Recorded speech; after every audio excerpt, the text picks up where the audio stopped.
Can you dig it?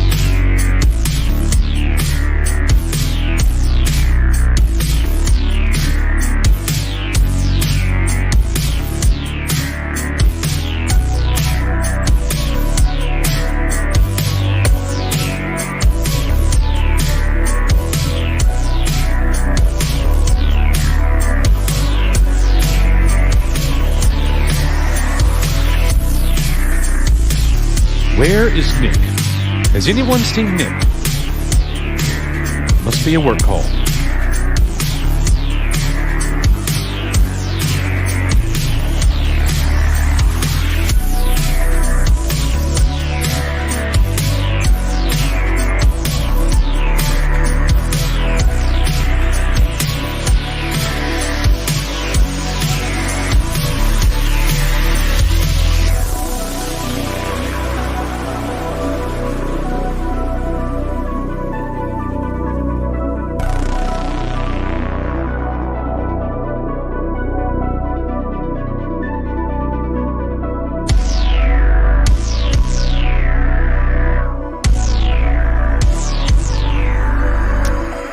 Voldemort? What's that? You?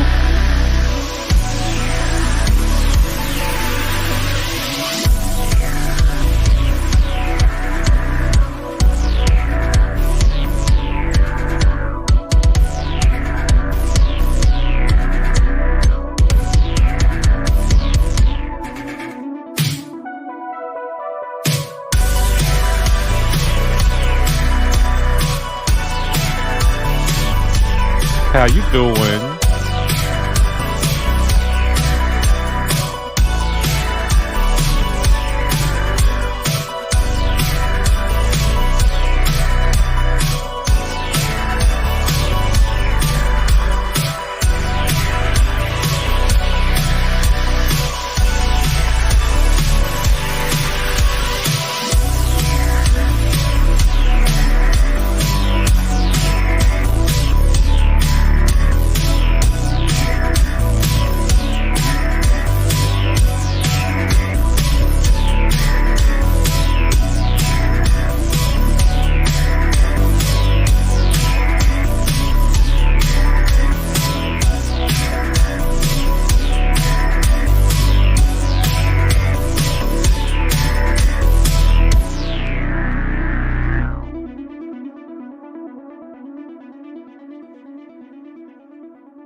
Mic check, mic check.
so much for being here with us tonight at Echo Base TV, where community happens.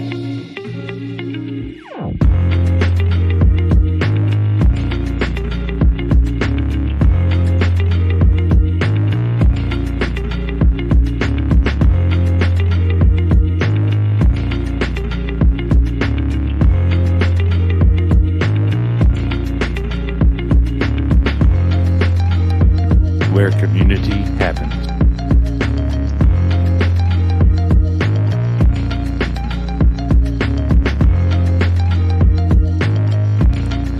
Where Nick shows up late happens.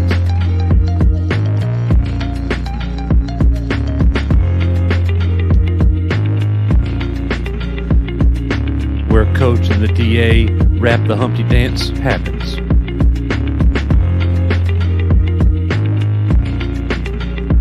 Where Rispin and Graber does something on karaoke happens. Community happens.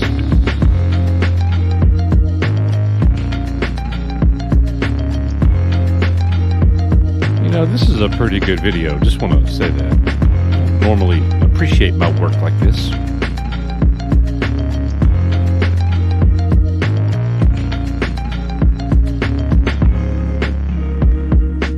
I spelled everything correctly.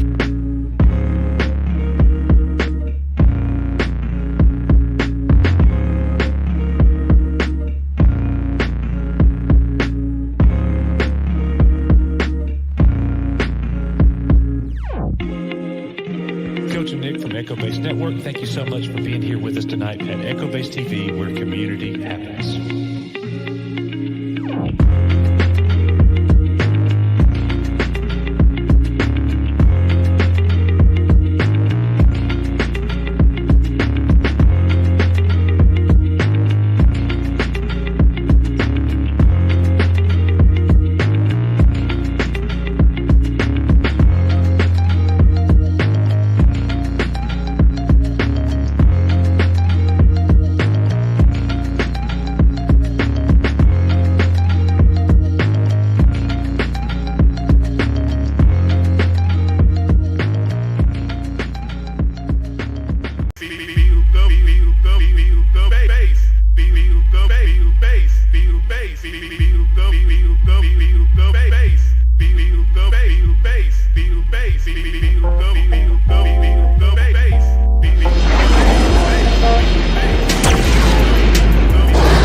Guys, I have upgraded my system. Look at this. Isn't it like so 2010? I mean, let's go. I got that vintage retro look, y'all.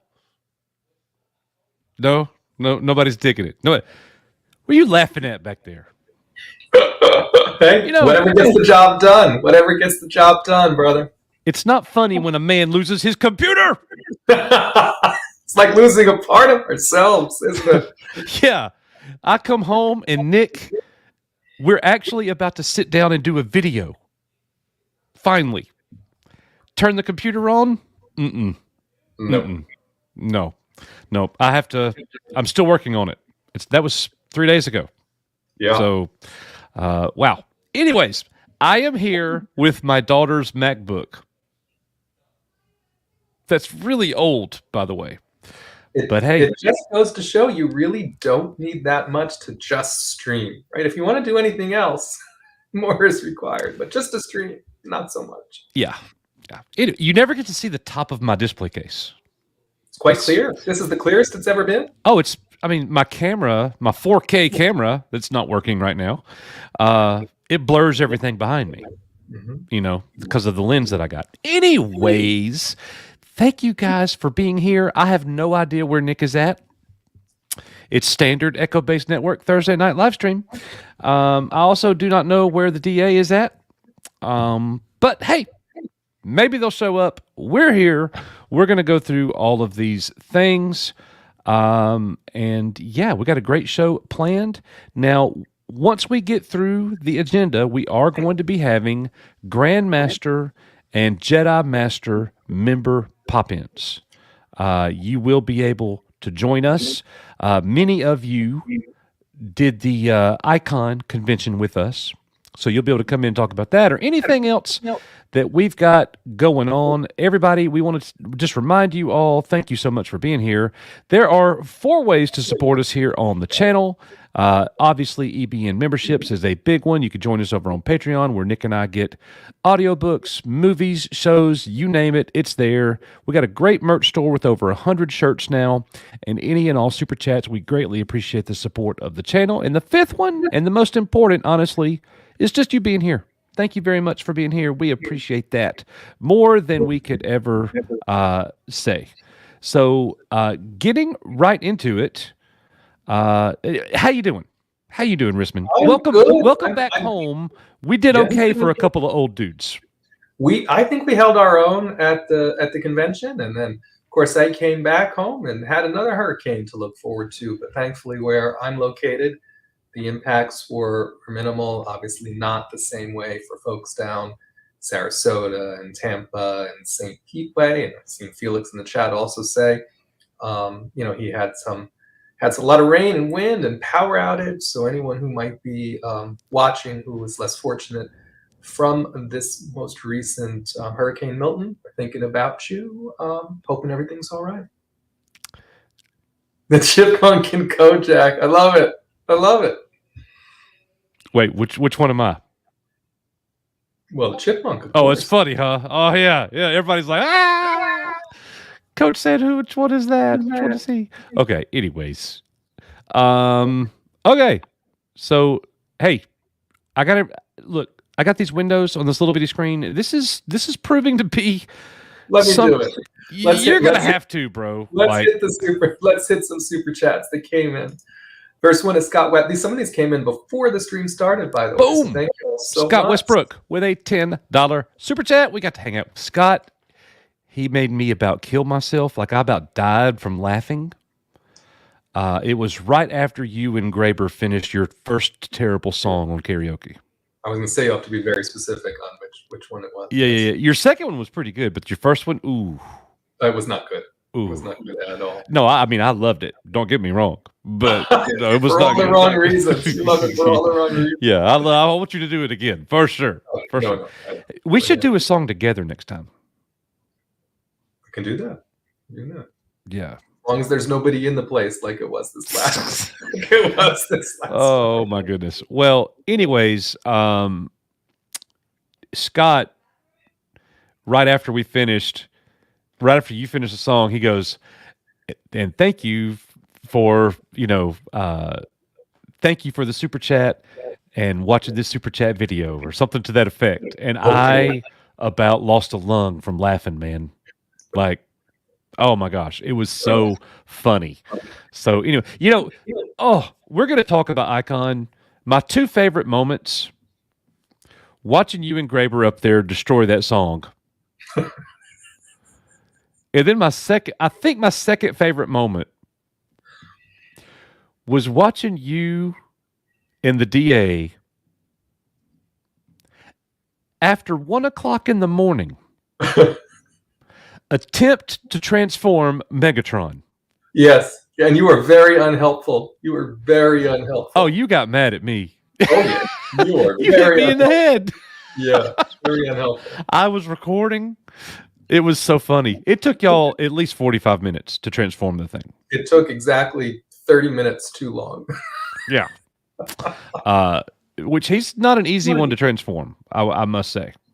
But anyways, yes, Scott, thank you so much. He says, it was great catching up last weekend. Prayers for all those affected by Hurricane Milton. Seriously, thoughts and prayers to everybody who has friends and loved ones and family and everybody that's been impacted by the hurricanes. It's a serious thing for sure. So thank you, my friend. Thank you very much.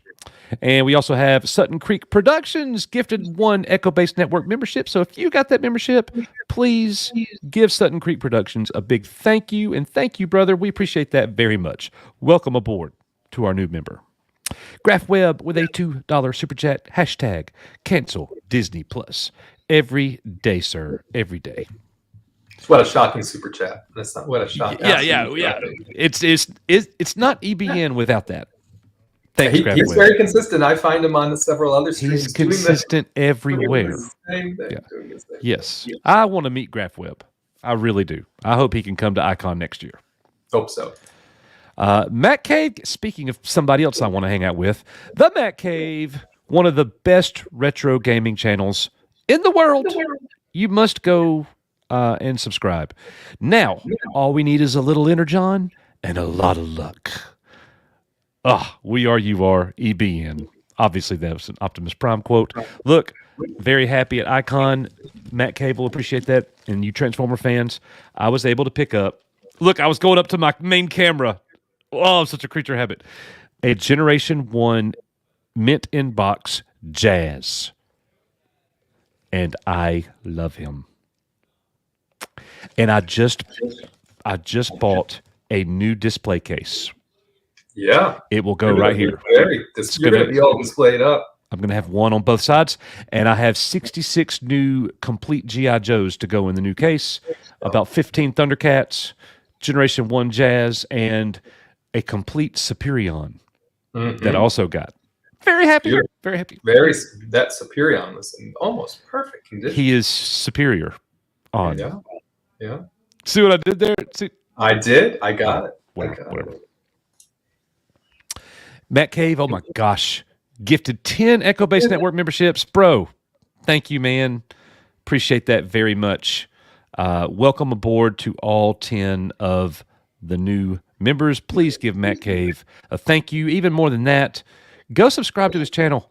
A lot of our people here at EBN are also YouTubers, and we grow together. And I know the Matt Cave has the same ambition I do. When we retire, we will be YouTubing. Yes. That's the goal. He still has some of the best hair on YouTube, guaranteed. Oh, yes. Bonus. That's just a bonus. Missing Matt Cave. Just a bonus. Yep. And we have one more come in. Ian Albies with £2. What about the Trans Trooper, guys? I can't go on. That is in tonight's agenda. We are going to be hitting it. I will say that if Nick or Derek isn't here, you may be disappointed. They're the ones that are going to be throwing darts at it and firing away.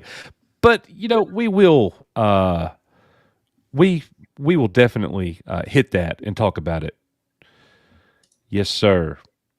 Soundwave Superior. Yes, sir. I love that. All right, brother. Well, look, up first, that called us up, right? We got everything? Yes. All those are good. Now, did you want me to do the sharing or you want to give it a shot? Oh, I better let you. Yeah, let me do it. I better look. I can't even pull up the agenda. Like I'm trying to So real quick, we're gonna run through just a couple of little intros here that I thought were really interesting. We're living in an age where I don't know what to think about it. We're living in an age still where the 80s are very hot. And all of these things, obviously because Hollywood has, a really hard time creating something new. So that what do? They just dust off the things of the past and they revive it. Well, I kind of think Hollywood's been doing this forever anyways. I mean, look, that awesome space battle in Star Wars, George Lucas copied a Japanese World War II film shot for shot. That's what they do, but unfortunately for a lot of us, I think, and again, or fortunately, depending on your perspective, a lot of us grew up in the 80s and we're seeing a lot of the things that we loved in our childhood. We're seeing those things being brought back and revived. Sometimes they don't need to be. Sometimes it's better to let it lie because you didn't help it at all. Man, when they made the G.I. Joe movies, it was a train wreck. They did not do G.I. Joe justice at all. Not a bit. At all. I mean, can you think of a franchise that was more damaged being brought out? Like, they should have just left it alone.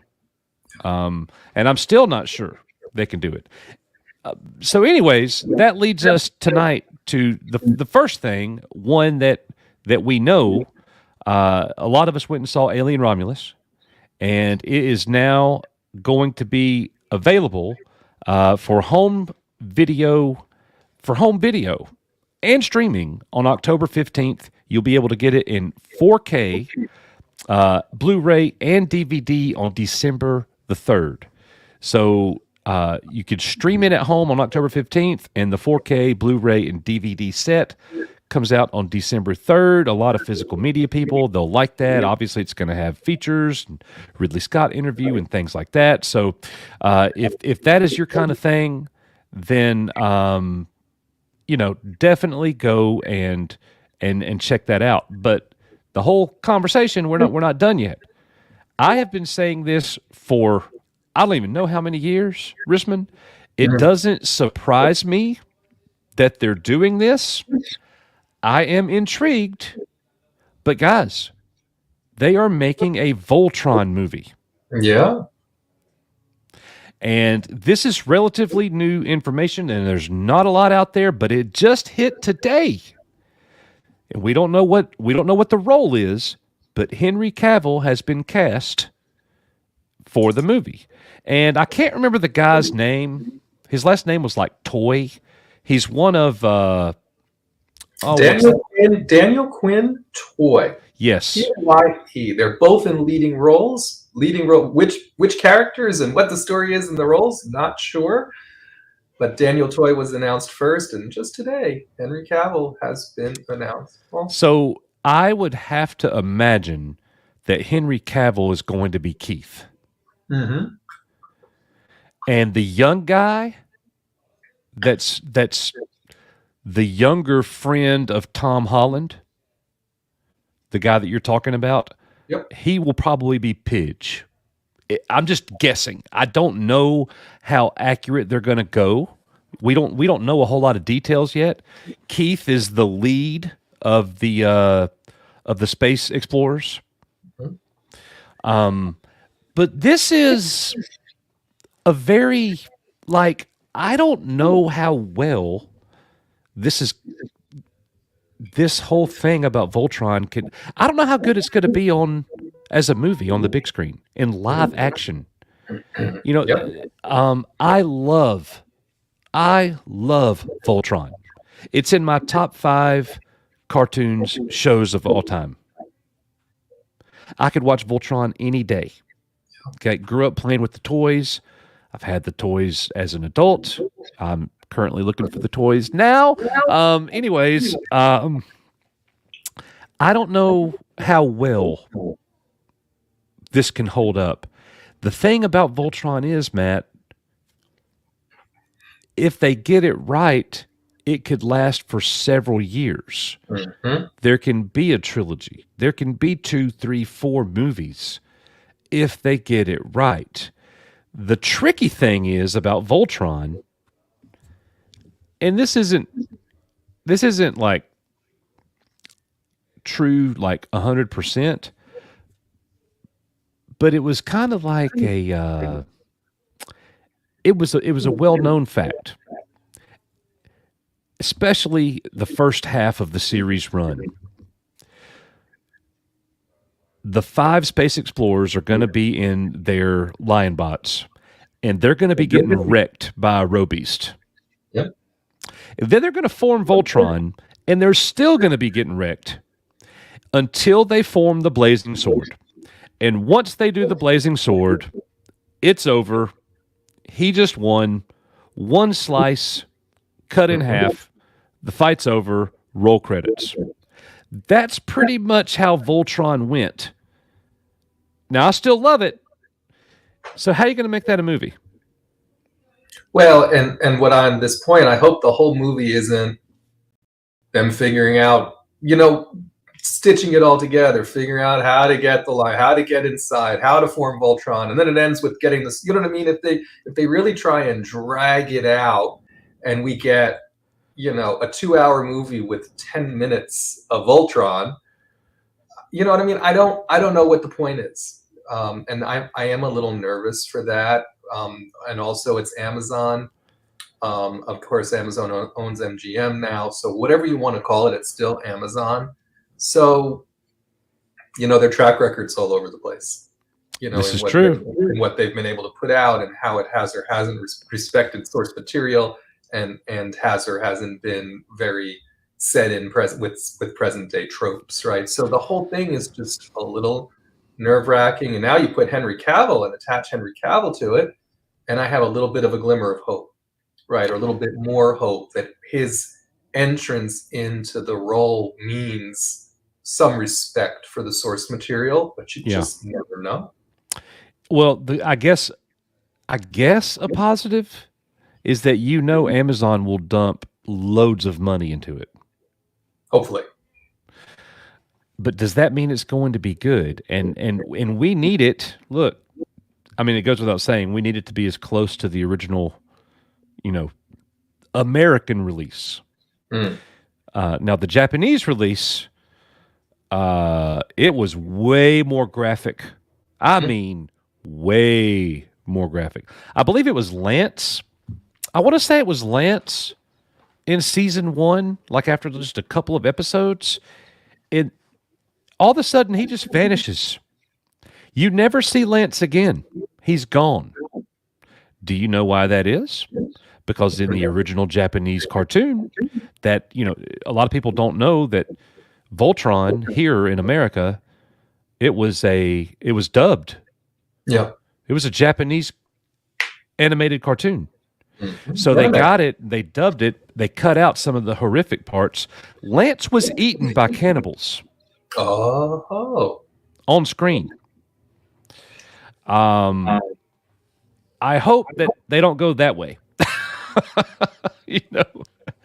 But anyways, guys, what do you think about Voltron? This is definitely something we're going to be keeping our eye on. They've tried Transformers. Somebody mentioned Transformers earlier. Knee-Pain did. G.I. Joe was really bad. They did Ninja Turtles.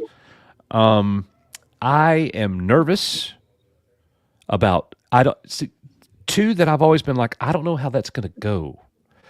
Voltron, and even an even bigger question for me is Thundercats. Thundercats, yeah. How are you going to pull that off? Well, remember, Masters of the Universe has been all over the place, right, since they've brought it back. Now, again, I think there's a lot of baggage attached, at least to the animated. But remember, they're in the process of making a live-action He-Man something, right, because that's been casted as well, right? So anytime, they keep trying to reinvent these things that we see as classics, I always get nervous because there are far less of us now than there used to be, right? Expecting these things to be like we remember. And there are a lot more people, it seems, that have never seen any of these things, that aren't expecting them to be like anything particularly other than hopefully good. Right. So it is very nerve-wracking. I'm totally with you. Let's go ahead and hit these member chats and super chats real quick, and we'll move on to the next one.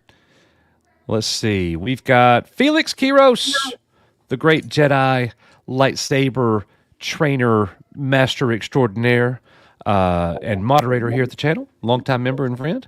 42 months with EBN, being in the ICCC, the Icon convention with my EBN family was so nice. Doing the Jedi lessons was very gratifying to me. My daughter has a great time with the EBN community. We are, you are, EBN. Thank you, Felix, man. Love seeing you. Love hanging out. I love being able to hang out with Isabella. So keep doing your thing, man, and we appreciate it very much, man. For sure. And Shogun Orta, $5 super chat. It feels like Cavill is above Voltron. Really?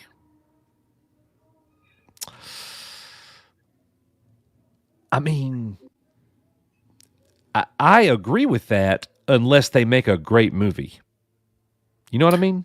Yeah, and see, it's very hard for me also, because anytime I think of Cavill and his theatrical prowess, right, I always think of Superman, right? So if we're always comparing Cavill's gravitas, right, or you know what I mean, his star power to him as Superman, yeah, I don't know that he's ever gonna be that again, right? Right.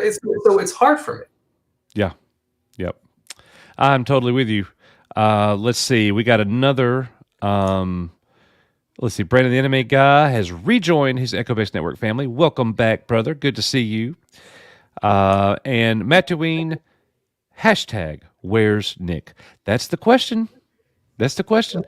He probably got stuck in traffic on a work call. Well, Coach, Nick may not be here, but someone else is. Who? One of our other compatriots has arrived. Wait, we have somebody else? Yeah, you probably can't see. Who could it be?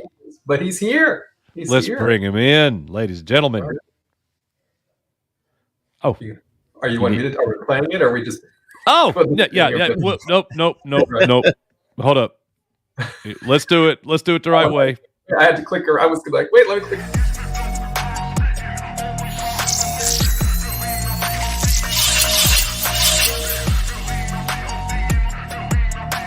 What's up, everybody? Derek Anderson, the DA. And real quick, before we get started.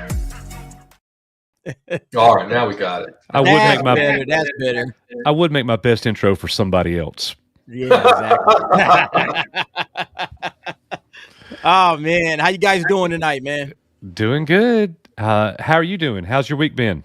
Oh, man, very busy, man. Very busy. Lots going on. Trying to get myself back into the swing of things, because I had made a video in like 5 days almost. And so I had to come back and try to figure out how things work. My computer shut down, had to reboot it and go through all kinds of madcap adventures. Finally got it back up.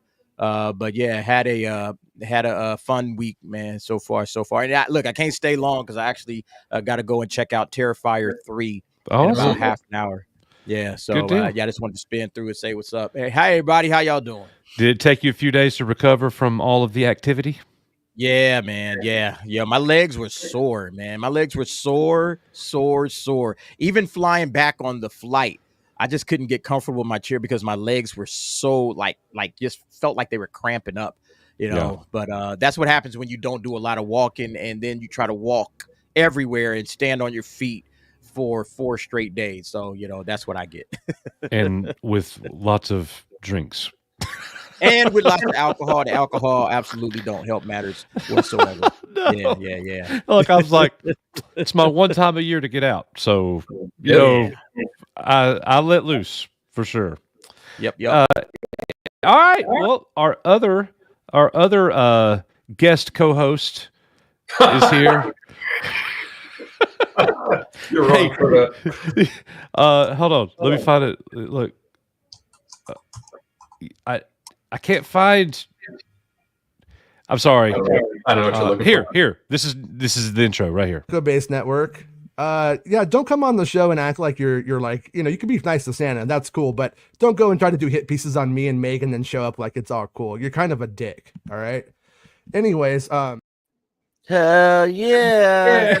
Dick is here.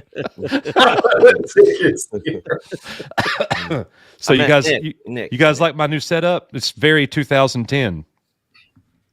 Yeah, I actually think it looks pretty good. I can actually see your case back there way That's better. exactly what I said, Nick. I said your case is very visible. My now. 4K camera has the blur lens, so everything behind me is blurred. Nah. That's by design. Okay. I don't want people seeing everything in the case. You know what I'm saying? Right. Somebody be like, "That's a plastic cape Jawa coach got." Well, it's not quite that clear. It's just clear. Look, he's right. Oh, you can't see my cursor. Why am I even doing that? Anyways, hey, Henry Cavill has been cast in the live-action, upcoming Amazon-produced Voltron movie. Thoughts, guys? It's Amazon. That's my first thought. It's Henry Cavill. Love Cavill. It's obviously Voltron. One of the classic 80 anime that we all loved.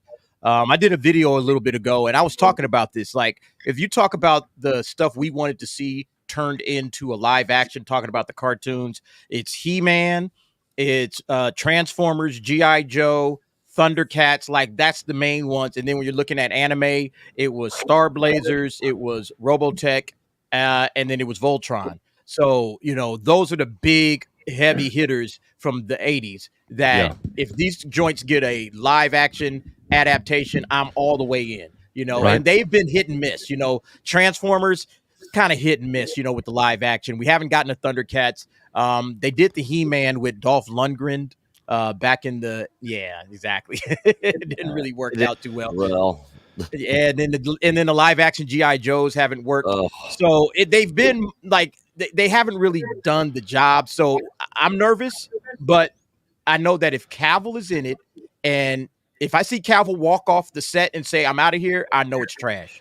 That's how I'm looking at it. So I need you to fix me here if I need fixing. The best thing that's been revived that Hollywood has made from the 80s is Transformers. Am I wrong? And am I also wrong to say it's not good? Like the first one was passable, but the rest of them, nah.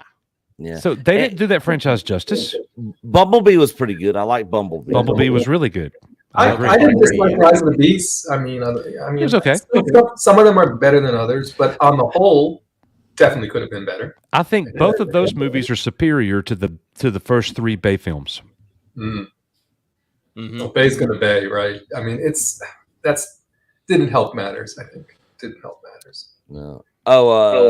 Saint Michael in the chat says Teenage Mutant Ninja Turtles, which that was kind of late 80s, but they did do live action of that, and that was actually really good. It might be nostalgia talking, but the original 2 Ninja Turtles films from 90, they were the best. Yeah, for sure.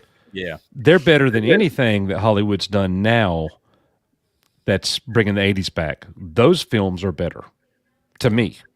Yeah. Would I think that if it was new today? I don't know. Yeah. Yeah, so that's my fear. It's Amazon. Amazon is kind of hit and miss because, they did Reacher, which I liked. They did The Boys. First couple of seasons anyway, I liked that. I liked Jack Ryan. Thought Jack Ryan was awesome. Good. But then they also did Rings of Power.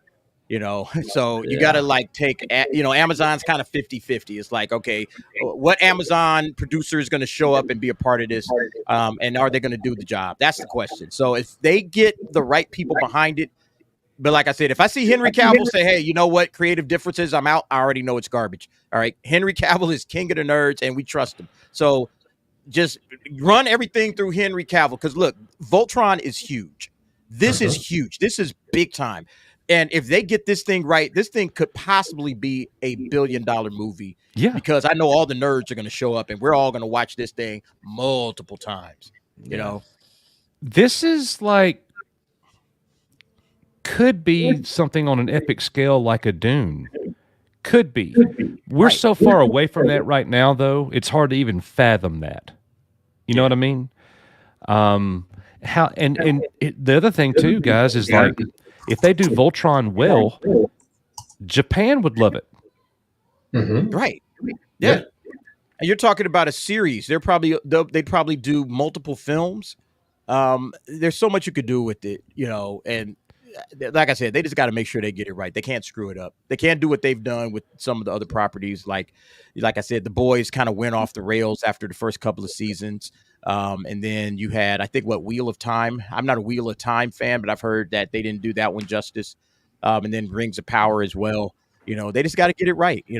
I have a question. Who does Cavill play? I think it's going to be Keith, the lead space explorer. So? Who else would it be? He can't be Hunk. You need me or Nick for that. Yeah. Be a buffed up hunk. He can do hunk. Just be a hunk that's been working out. I saw some people saying Sven. I don't think Sven works either. I've heard people say maybe Lotor. Ooh. Yeah, he could do that. In the chat. Yeah. Yeah, so I could see a lot of different directions. Lotor would actually work, but I don't see him as a Keith. Maybe that's just me. But I mean, if he's starring in it, Keith makes the most sense. So he is twice the age of what Keith would have been in the original cartoon series, but right. But I'm okay if Cavill was cast. He could pull that role off. I mean, he really could. And if Cavill is Keith, then that means he's the leading man.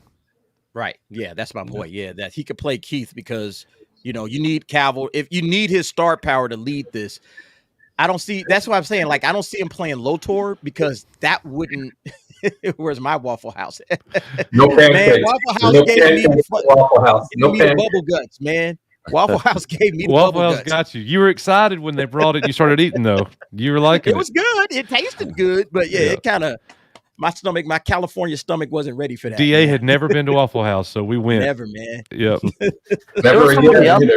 There was somebody else that hadn't never been to Waffle House 2 years ago when we went. Graber. I went with Graber? Graber and Felix. I don't think either one of them had ever been.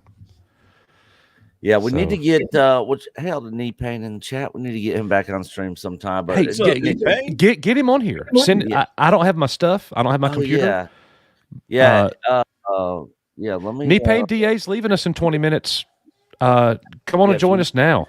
Yeah, absolutely. Take my place. But we need to get knee pain to Icon next year. Definitely. So the ILM panel there was really interesting that me and Gary went to. Could you imagine sitting in the audience with knee pain during an ILM panel? Yeah. Oh, you talking about heaven, man. Yeah. I'd be like, is he lying? Is it? What do you think? What do you? Yeah. You know? Oh, it would be so good. So good. Oh, yeah. What's up, gentlemen? Get the DA to 25K. Bro, he's going to be 250K. Yeah. I mean, that hat is not going to be able to fit. It's going to be glorious. Yeah. All right. So, look, up next, Risman. Yes. We go from 180s thing to the next. They're doing it. We're getting a RoboCop TV series. Another franchise that I guess I love it nostalgically. The first movie was epic. The second movie was good. The third movie was horrendous. It's very similar to the trilogy from Ninja Turtles back in the day. That's my opinion. One thing that I'm perplexed about, does this show happen after the first movie? Is it in that continuity? And if it's in that continuity, we have to remember that the final scene in that first movie was he had a fourth directive that he could not break. He could not arrest the highest ranking officers from OCP. And the old man fired the bad guy. And when he fired him, in the 80s Storm of Glory, RoboCop pulls out the pistol, says, "Thank you," and blasts the guy to bits. Yeah. And then as he's walking out, the owner looks at RoboCop and says, "What's your name, son?" Y'all remember what RoboCop said? Murphy. Yeah. And then credits rolled. So he has the awareness. He's not just RoboCop, he's Murphy. Is that the RoboCop we're going to get? Or is it going to be before the awareness? Are we going to be missing the awareness? I don't know. I think that's a really important question.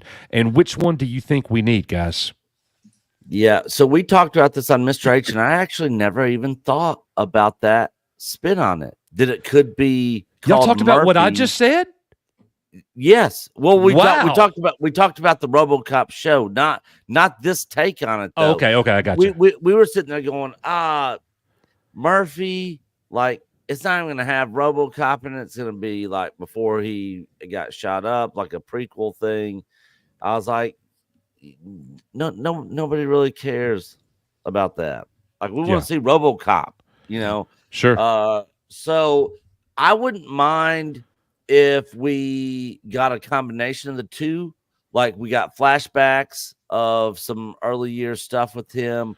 But again, how would they do? I mean, I guess they could do some deep fake or some de-aging or something on the actor. But we definitely got to have. I think it really needs to be the majority, you know, of RoboCop. I hope that whoever they get, they could at least make themselves sound like Peter Weller. Yeah. Because Peter Weller's voice is to Robocop as Peter Cullen's voice is to Optimus Prime. Totally agree. Yeah, I agree. Yes, indeed. You're coming with me.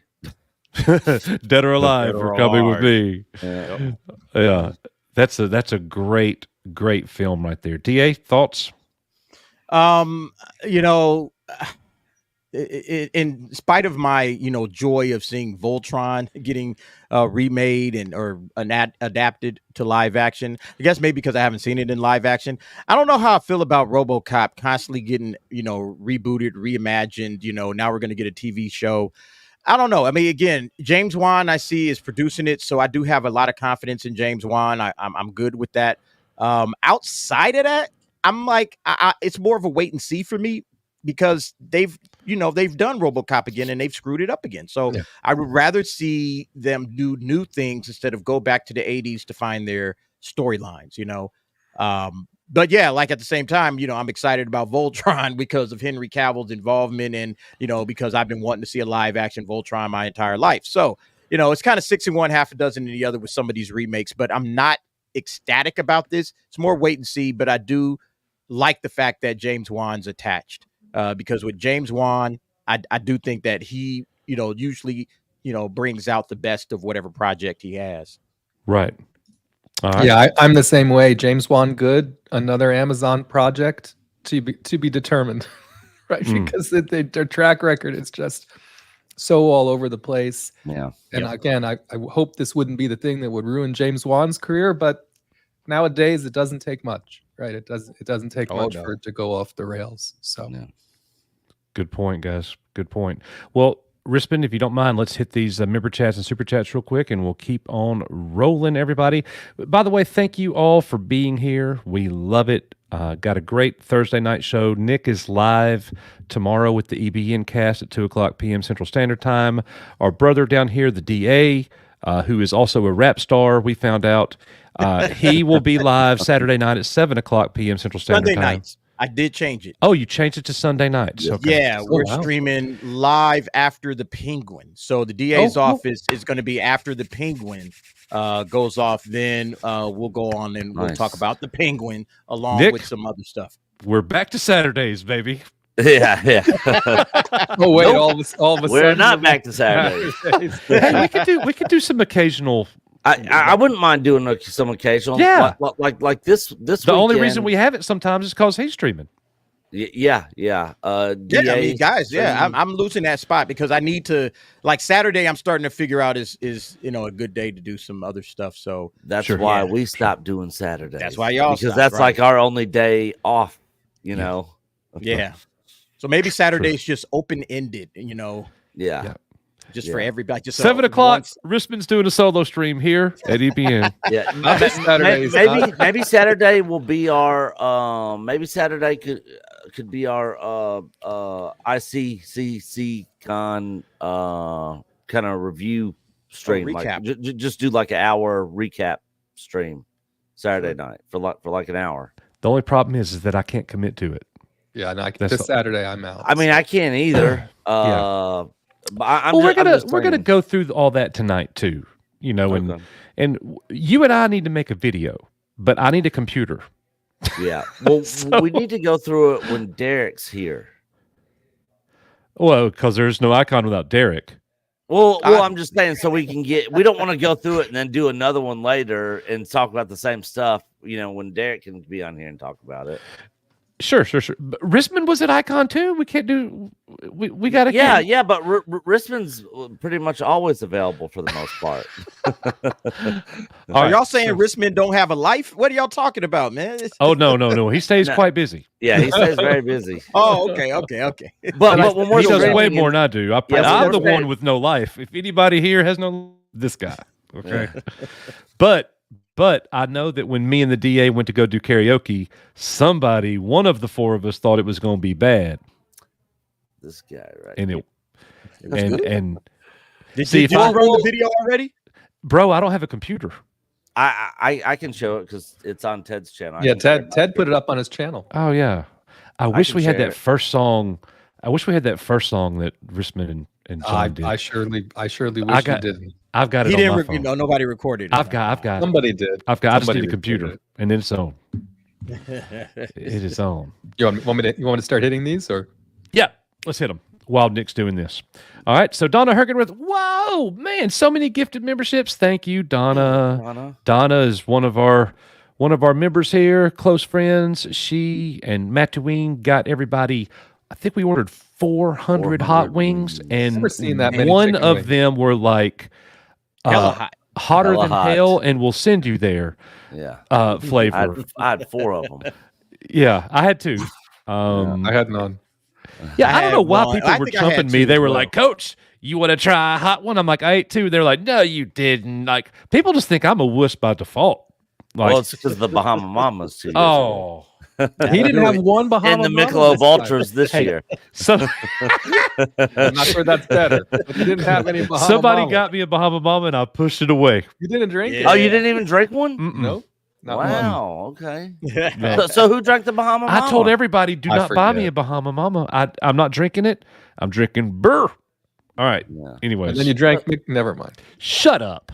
Shut up. All right. Keep rolling. Brandon the Anime Guy, $5. Cavill is beyond anything DC, Netflix, and other. If studios would stop effing him over, we could have some of the best sci-fi fantasy ever. I agree. Yeah. He has been screwed. His career has been derailed. The Witcher season 1 was excellent. So yeah, I'm totally with you. Oh, Yeah. and Ted drank the Bahama Mama. Oh, Oh, Ted. I okay. remember. Yes. I remember him drinking it. Yeah, I'll drink it. Yeah, I remember. Totally.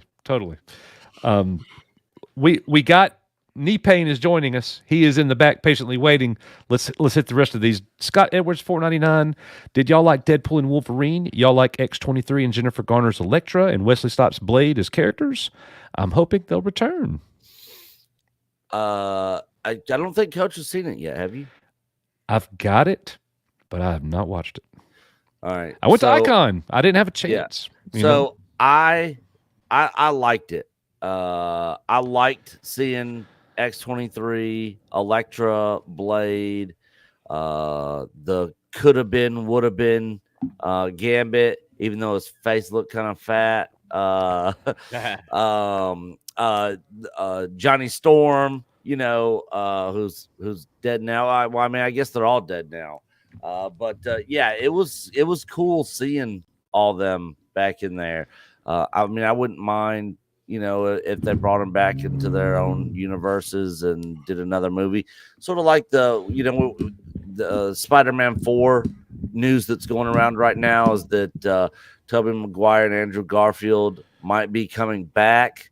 But, Right. when we were talking about this, we are like, they did it once already. You can't just do the same thing again. But when we were talking about it, I brought up the idea of, I think you could have a way where it works to where they are back in their own universes, in their own worlds, and there's an enemy that they're fighting that is working with enemies in each of their own universes, and they're all fighting to stop one main enemy that's basically crossing between all 3 universes. That would be a cool take on it, to where they're all, where we're jumping between their different universes, but they're not actually all together, but they're all still in it. That could be a cool twist / take on it. Same thing with all those characters, if they put them back in their own universes, maybe have some references to where they have knowledge of the Void and all that from Deadpool, Wolverine, and other universes and stuff. That could be interesting. Yeah, I'm with you. I think that's a good take there. We're going to thank you, Scott, for sending that in very much. We're going to keep rolling. Well, the great question here. I hope Abeloth is coming to the Mandoverse. Scott Edwards, $1.99. I do too. Now, I don't. You Don't want it. Yeah, I'm not really. Don't want it. Yeah. Well, what's your take, Derek? Abeloth in Mandoverse? Nah, I'm good. Yeah. I'm kind of over the Mandoverse at this point anyway. I want them to move on. I want them to get out of this entire era and move somewhere else. Because honestly, Star Wars is just kind of stupid. Oh, well, I'm not saying that I'm like pumped and excited for it, but if you're gonna bring in a villain, I mean, so what they've done with Thrawn so far ain't working. Yeah. Well, and I think they're trying to. The reason why this question keeps coming up, right, is people are really looking for meaning and a bit of spiciness, right, to Peridia and what was Balin trying to do and all this stuff because they were standing on the statues and all of this. I don't care, right? I really don't care. I mean, I'm more interested in what Thrawn's up to, on Dathomir and with the rest of it than I am Ahsoka and Sabine messing around with whatever's going on Peridia personally, because I think that Peridia, I think it was a loser of a storyline. It was. I agree. Look, when Dave Filoni tells a live action story, you just don't understand what's going on. Nope. It's very unclear. Yep. The internet was fighting after the World Between Worlds in live action because nobody knew what they were watching. Yeah. And apparently Timothy Zahn thinks so too, because he was very vocal about it at Icon this last weekend. He's not really happy with what they did with the Thrawn character. So people in chat are going to want to know more about that, Nick. So yeah, we'll talk about it. Put one pause there because Derek's got a jet. So let's let Derek jet and then let's bring Pain in and then let's keep going. If that's all right, Derek, you got to go. So one, Derek, I got to let you get out of here. Derek, thank you for coming in. Thanks for bringing me out there. Icon was a phenomenal event. Whenever we do the recap, let me know, and I'm going to be there. Shout out to Knee Pain, hanging out in the back. Knee Pain, thanks for all the support you give, brother. I'll see y'all on the next one. Hey, my man. How's it going? Good. All right, you guys take it easy. Enjoy the show. Enjoy the chat. Awesome. Yeah, Knee Pain, you got to come out to Nashville next year.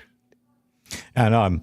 It's like right when I connect to everyone, they're all going to these conferences and get-togethers. Yeah, I mean, you do have a camper and no excuse. Yeah. Well, there's always excuse. There's always he has a camper that's like a spaceship. He can come to Nashville. Okay. There are a lot of Lucasfilm employees there. I was wondering if anyone I knew. It'd be actually good to see. I got a lot of great friends. All right, I'd love to see them just sit down. John Goodson and Lauren Voigt were the two from ILM. Yep. Don't know them. Hey, I will tell you, they're in the model department. I will tell you, walking around Icon, no one tried to fight me and Nick. No. We actually had some strangers walk up to us and say some very nice things about our channel. Yeah. I was only threatened one time, and I had no idea what the guy meant. But whatever. Oh yeah, that was it. That was like the last night. Yeah, that was when we were trying to Juan Carlos. Juan Carlos. Yep. Yeah. But I think that was a troll. I don't think he was. I think that's a Junkman troll. He sure looked like a troll. It's a Junkman troll. Yeah, no doubt about it. Yeah, we're on to you, Junkman. We're on to you. Well, speaking of Knee Pain, he showed up at the right time. Knee Pain, will you please read this super chat? Well, this loser. I just gotta say, I will have a little more trust in a show coming out of Amazon than just Disney right now. Yeah, for sure. Yeah. Even though it's still Amazon. Yeah, if it was Disney doing it, you'd have no hope probably. I just wanted, I'd tap right out. I'd be like, oh, done. Sorry, I love you, Henry Cavill, but yeah, there's got to be. And also, I think there is a differentiator, right? Because Amazon bought MGM, if the movie comes out as MGM with limited Amazon interference, to me, that's one thing.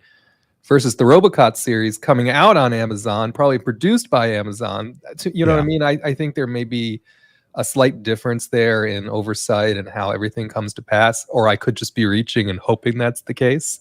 But I mean, that's the way I look at it when these mergers happen, at least at the beginning. But I don't know. 20th Century is a great example on the Disney side, right? Because Steve, what's his name? Steve Asbell, he's been sort of left alone for the large part. We've gotten Prey, we've gotten Alien Romulus, we've gotten, to some extent, you could say Deadpool and Wolverine, right? We've gotten these projects that are called Disney projects that really aren't. So maybe we'll get lucky with some of these MGM projects. I don't know. Yeah, right now I'm going to be optimistic until I'm given a reason to not be. Yeah, like, and that's okay. So you're saying you're cautiously optimistic? Yes, and like everyone's saying, oh, Henry's maybe too old for the role of Keith. It's like, yes, if you start at the beginning of Voltron, what if the series picked up later, like after the team disassembled, right? Voltron's no longer active. Keith is older. Then there's a possibility that it could work. And it's okay for a space explorer to be a little older, to the lead guy. What I hope it isn't is a down on his luck Keith who's lost his mojo, who's trying to get it back together, and he needs a strong female. Where have we seen this before? Called out of retirement to train a new team, unwilling. You know what I mean? I can write part of it, sadly, in my mind. And Princess Allura thinks she's a man. Yeah. She's changing her name to Al. Yeah. Now what if he was Pidge? Just because he's a nerd, just a great, big, muscular, handsome nerd. I mean, who knows? I don't know. At this point, we'll see. Yep, absolutely. We'll see. Well, thank you for the super chat. Thank you for the super chat. Here. Israel R, my goodness, gifted 10 EBN memberships. Man, I don't even know how many members we got tonight. Like 35. Thank you guys. Thank you so much. We appreciate that. Please give Israel a thank you in chat for that membership. We've got all kinds of perks. We're going to be bringing back movie watch parties in the future. Yeah, those are fun. Yep. So we'll pick a movie and we'll head over to Discord, our members-only access area of our Discord, where we can watch movies as a watch party. So you definitely want to be doing that with us. Speaking of watch parties, there is the Kai Patterson cut for Ahsoka. I've not watched it yet. We've got it. John Kokoza is in chat asking about it. It's on our Patreon right on now. Patreon. It is on our Patreon. I want to watch it. I may watch it in a watch party. I don't know. Yeah, it's 2.5 hours long. Never mind. I'm going to watch it in the living room. That was long. Easy. And you've seen all of it because it is the Ahsoka show. You've seen all of it. It's just a different cut, a different. Sadly, Coach, I think your running part is out. I don't think your running part. Oh, boo, boo! Most people don't understand what you're talking about, but. And Israel is here again, by the way. Israel. Oh my gosh, $10. Hello, guys. Dropping some channel support. I'm a huge Voltron fan, but don't trust that Voltron can be done right currently. I hope I'm wrong, though. God bless. Guys, that's where I'm at today. Yeah, I don't care what they announce. I never think something's a for sure win anymore. Yeah. Because I thought it back in 2017.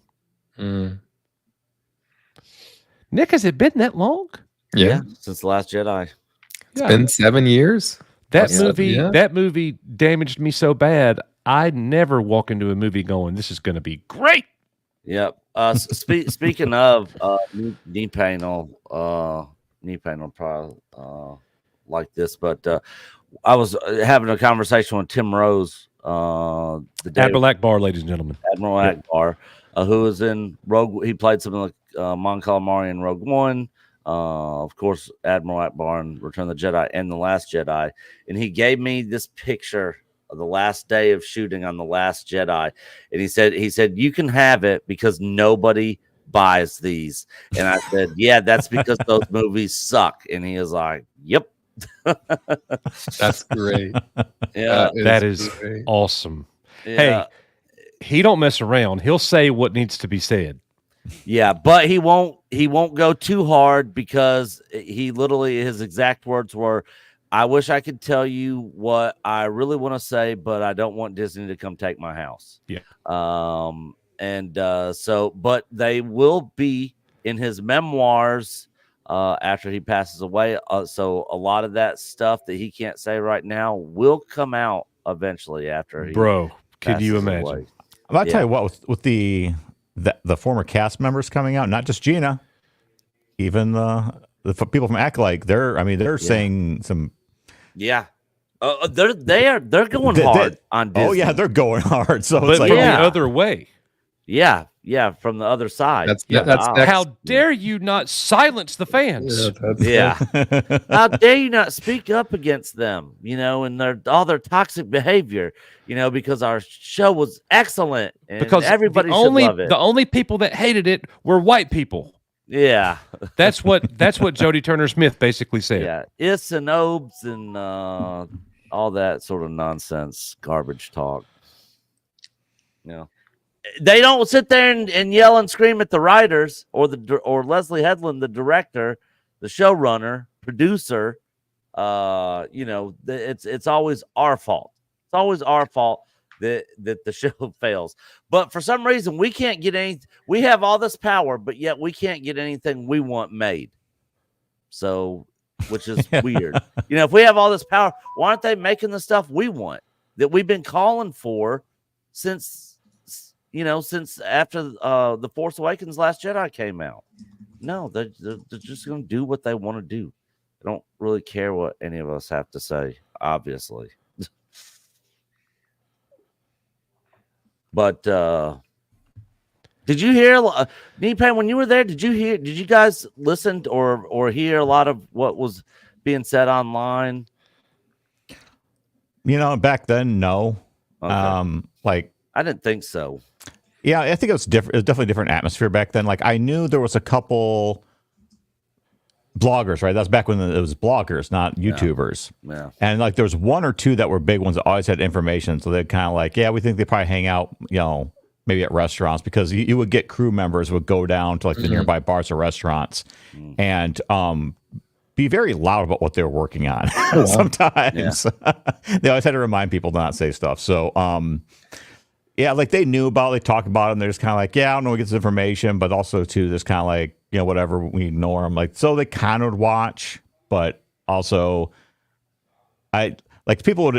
people suspected like Mike Zero was getting bad information, or like maybe he was an inside troll.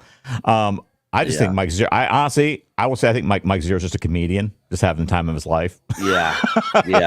Because he doesn't engage with any else on the platform. Nobody. He doesn't get in fight. People have tried. People have tried forever.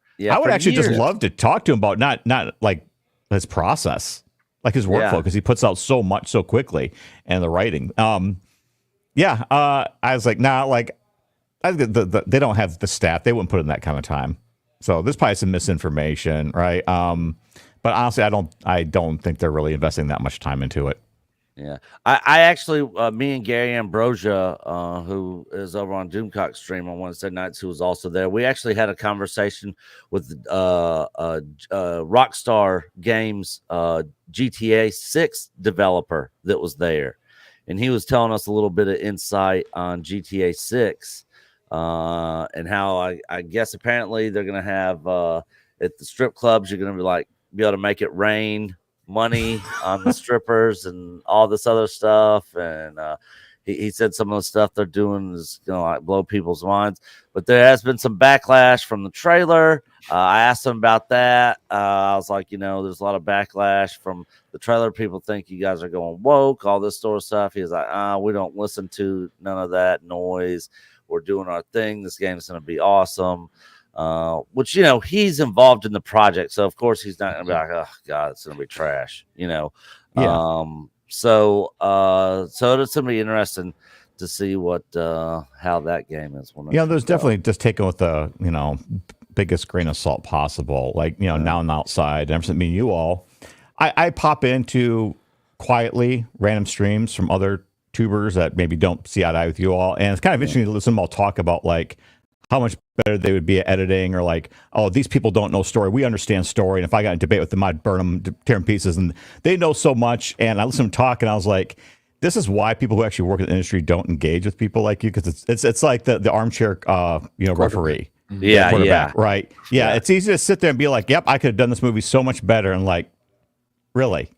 Yeah. I don't think you have any idea the work involved. At all. And even people that said, granted, like, I'm not going to defend what, I'm not going to debate with you all how you feel about his work. Like Dave Filoni, people are like, I could direct better than Dave Filoni. I was like, do you actually know how Dave works day to day? Like, really what he has to contend with. Let's say outside of the fact you don't like the live action. I've sat in reviews and I've watched that guy pull from memory notes he gave on a shot from 3 years ago. Yeah. Like when you're that high, you have to have a very keen memory on so many details. Yeah. And these people, they can't even remember what they said on Twitter last week because they'll contradict themselves. Did you do dailies with Filoni? Not on average. I mostly did. So not with so much Filoni. I've been in some of his daily reviews. What we did is we did tech reviews, which was we looked for technical flaws. Mm-hmm. And the best example I give to that was season 1 Rebels. Ezra had his backpack. That backpack strap all the time, the jump, it kept intersecting with the shoulder. You'd see the strap disappear in the shoulder. So interesting. That's like a technical problem. You point that out, and they have to send that back to the animation to fix that. Or like lighting reviews, you look what we call floating characters. What we mean by floating characters is they forgot to turn on the shadows for a character, so they weren't casting a shadow on the ground, so they looked like they were floating. So we did weekly technical reviews very heavily. I wasn't too much in the creative reviews, other than I did a lot of temp voices for characters. That was about it. So my voices were in the episode, the temp episodes. Nothing got aired. So hey, ladies and gentlemen, just in case you don't know, if you've been under a rock the past several months, Knee-Pain made Rebels, and he is my new best friend. These two guys have been replaced. Let's keep going. They're stacking. Keep it rolling. Israel R $5 if the Voltron movie is successful. Can we get a Thundercats movie? Thundercats? No. Yeah. One at a time. Let's take it one at a time. Yeah. I mean, I'd be all for it, but man. Well, look, if they do a Thundercats movie, it's got to be Exodus. Yeah. It's a whole movie. Yeah. From them leaving Thundera, it's about to blow up. Lionel's a kid, then he goes to sleep. We've all seen it. That's got to be your movie. Mm-hmm. That starts the whole thing. You can't really make a Thundercats movie if you're not planning for a sequel. Yeah.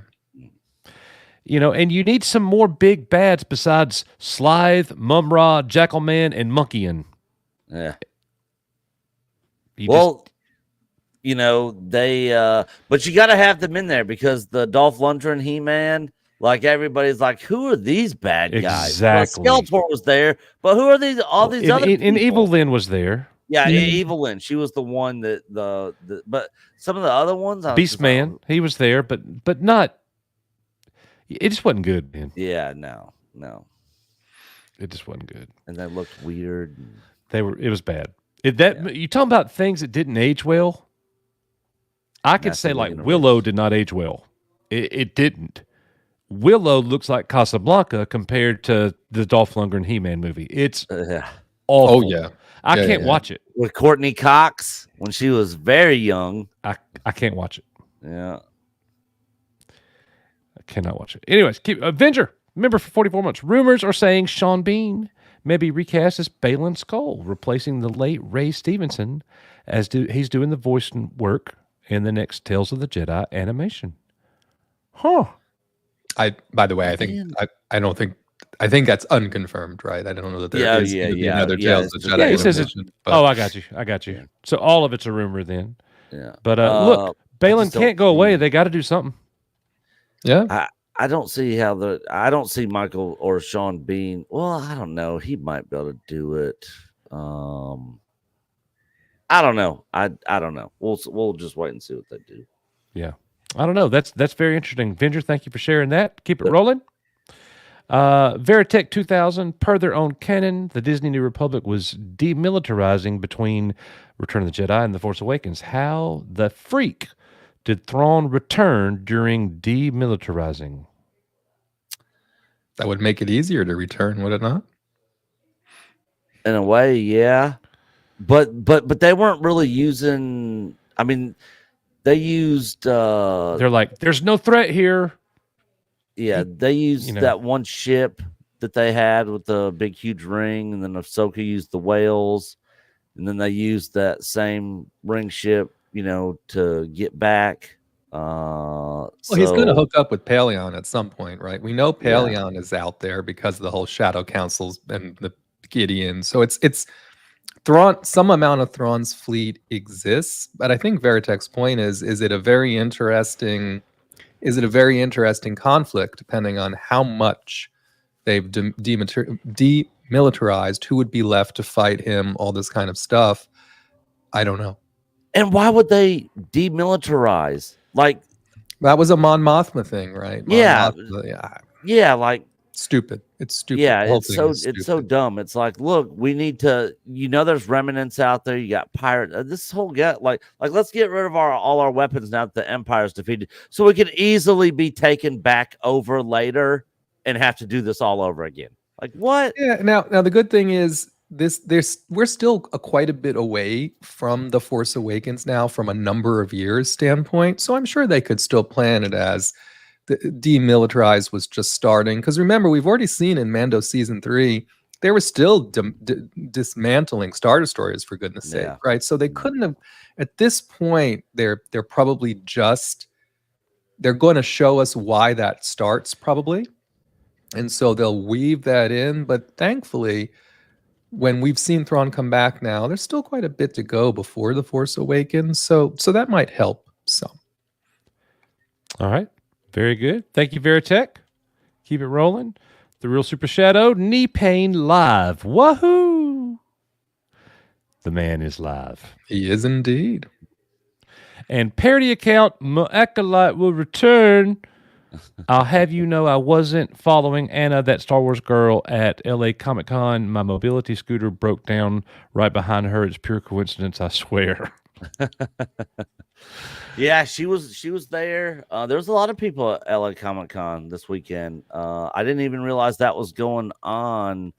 So just to connect the dots, right? The person in this parody account's avatar is the Sawyerism that you've seen seen out a lot on Twitter. That was recently at the LA Comic Con that popped up in that Star Wars girl and all of their videos. So if you're not sure what the picture is and why it's relevant, pig face girl is what they call her. Her name is Sawyerism is what she goes by. I vaguely remember her. We have gotten into it with her before on Twitter. That's the vaguely remember. I don't remember what it was about. She used to frequent X-Wing's community and Discord. She had like pink hair. Yes. I don't remember what we got into it about, but I wrecked her. I remember that. Yeah. She was destroyed. Thank you, parody account. Speaking of destruction, Nick, roll it. All right, guys. If you guys didn't see it, get ready for some entertainment, Knee Pain. Oh, is this okay? It's the ground.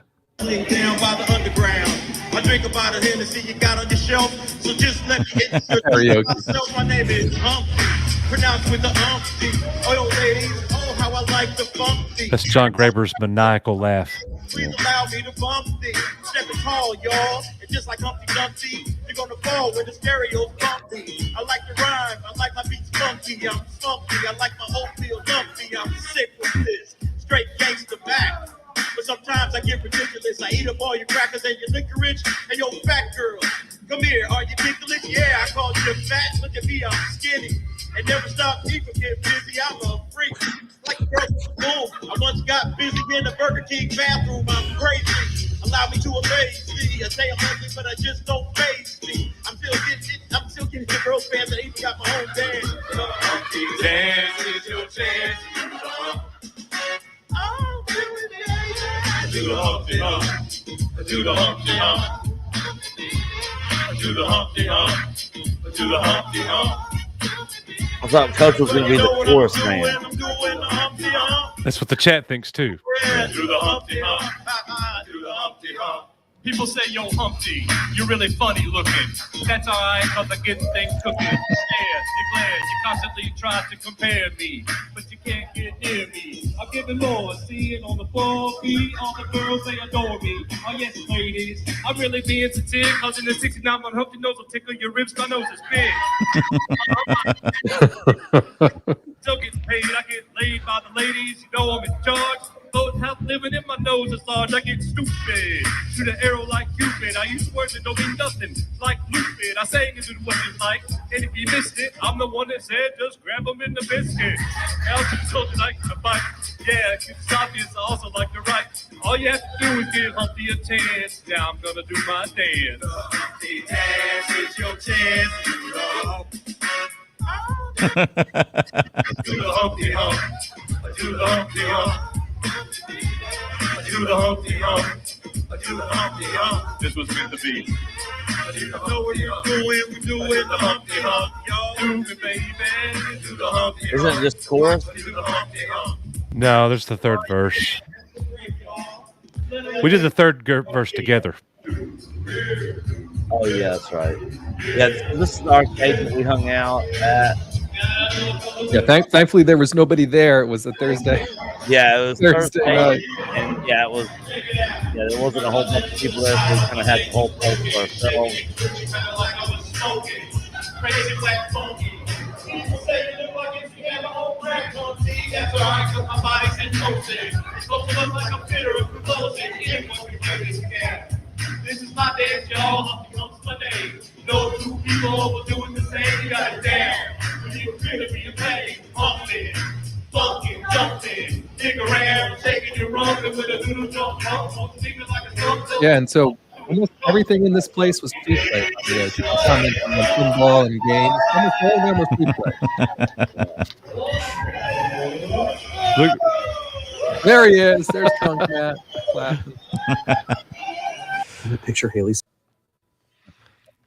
that was fun. Nice place. Food was good too. Food was good. great. Price was right. Price Food was was right. Yeah. Drinks And were cheap. when I saw Blood Orange on tap, I was like, uh-oh.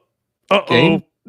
if you're ever in the Nashville area or in Nashville, obviously the place was called Game Terminal. Yeah. Game Terminal. And I hadn't talked to you guys. Next year, Thursday night, we're doing it again. Absolutely. Yeah, I like that place. I think that's where we started. Yeah. Sundowners, Sean over at Sundowners Club. He was in the chat earlier. Yeah, he took us there and stuff. And I'd heard of the place before, and we were actually talking about meeting up there 2 years ago when we first did Icon there in Nashville. But we just ended up hanging out in the courtyard. But yeah, it was a cool place. Good food and a ton of cool old arcade video games to play. So. And a few of the sit down ones or whatever. I mean, they cost a little bit of money, right? But the majority of everything else was all free play. Yep. So let's do this the rest of the way. We're going to go through our other articles, the other topics, but let's do this like kind of a shotgun style. Rapid. Yeah, there are a lot left. There's a lot of them. Yeah, all of us just give our quick 30-second or less. Yeah, take. quick thoughts. If we want to rebuttal or add 1 point to it, that's fine. But let's go through these because we want to have pop-ins for any of our Grandmasters or Jedi Masters that want to pop in and speak on any of these things, or even talk about Icon. Just real quick, we want to finish the night with a members pop-in. So up first, we went through the Alien Romulus coming to home video and streaming. We talked about Henry Cavill in the Voltron project that we don't know a whole lot about. Then we talked about the Robocop TV series. We haven't even really gotten into Star Wars yet. The first thing that has come up, Nick mentioned it a few moments ago, or Nipane did, the Acolyte star, Jodie Turner-Smith. I'll use the word star loosely. She was only in like 2 episodes. 3 episodes, maybe. I don't know. But anyways, the Acolyte actor, Jodie Turner-Smith, blasts Disney for not protecting the cast. And she made some silly statements about, all the racism that she and the cast had faced. And, it's always racism's fault. Yep. And that's the reason why the show failed, because they didn't get protected.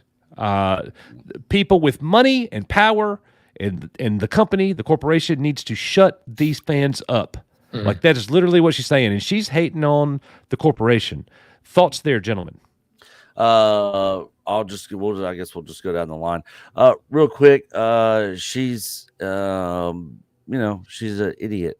She doesn't know what she's talking about. This is the same narrative that gets put out there all the time, constantly.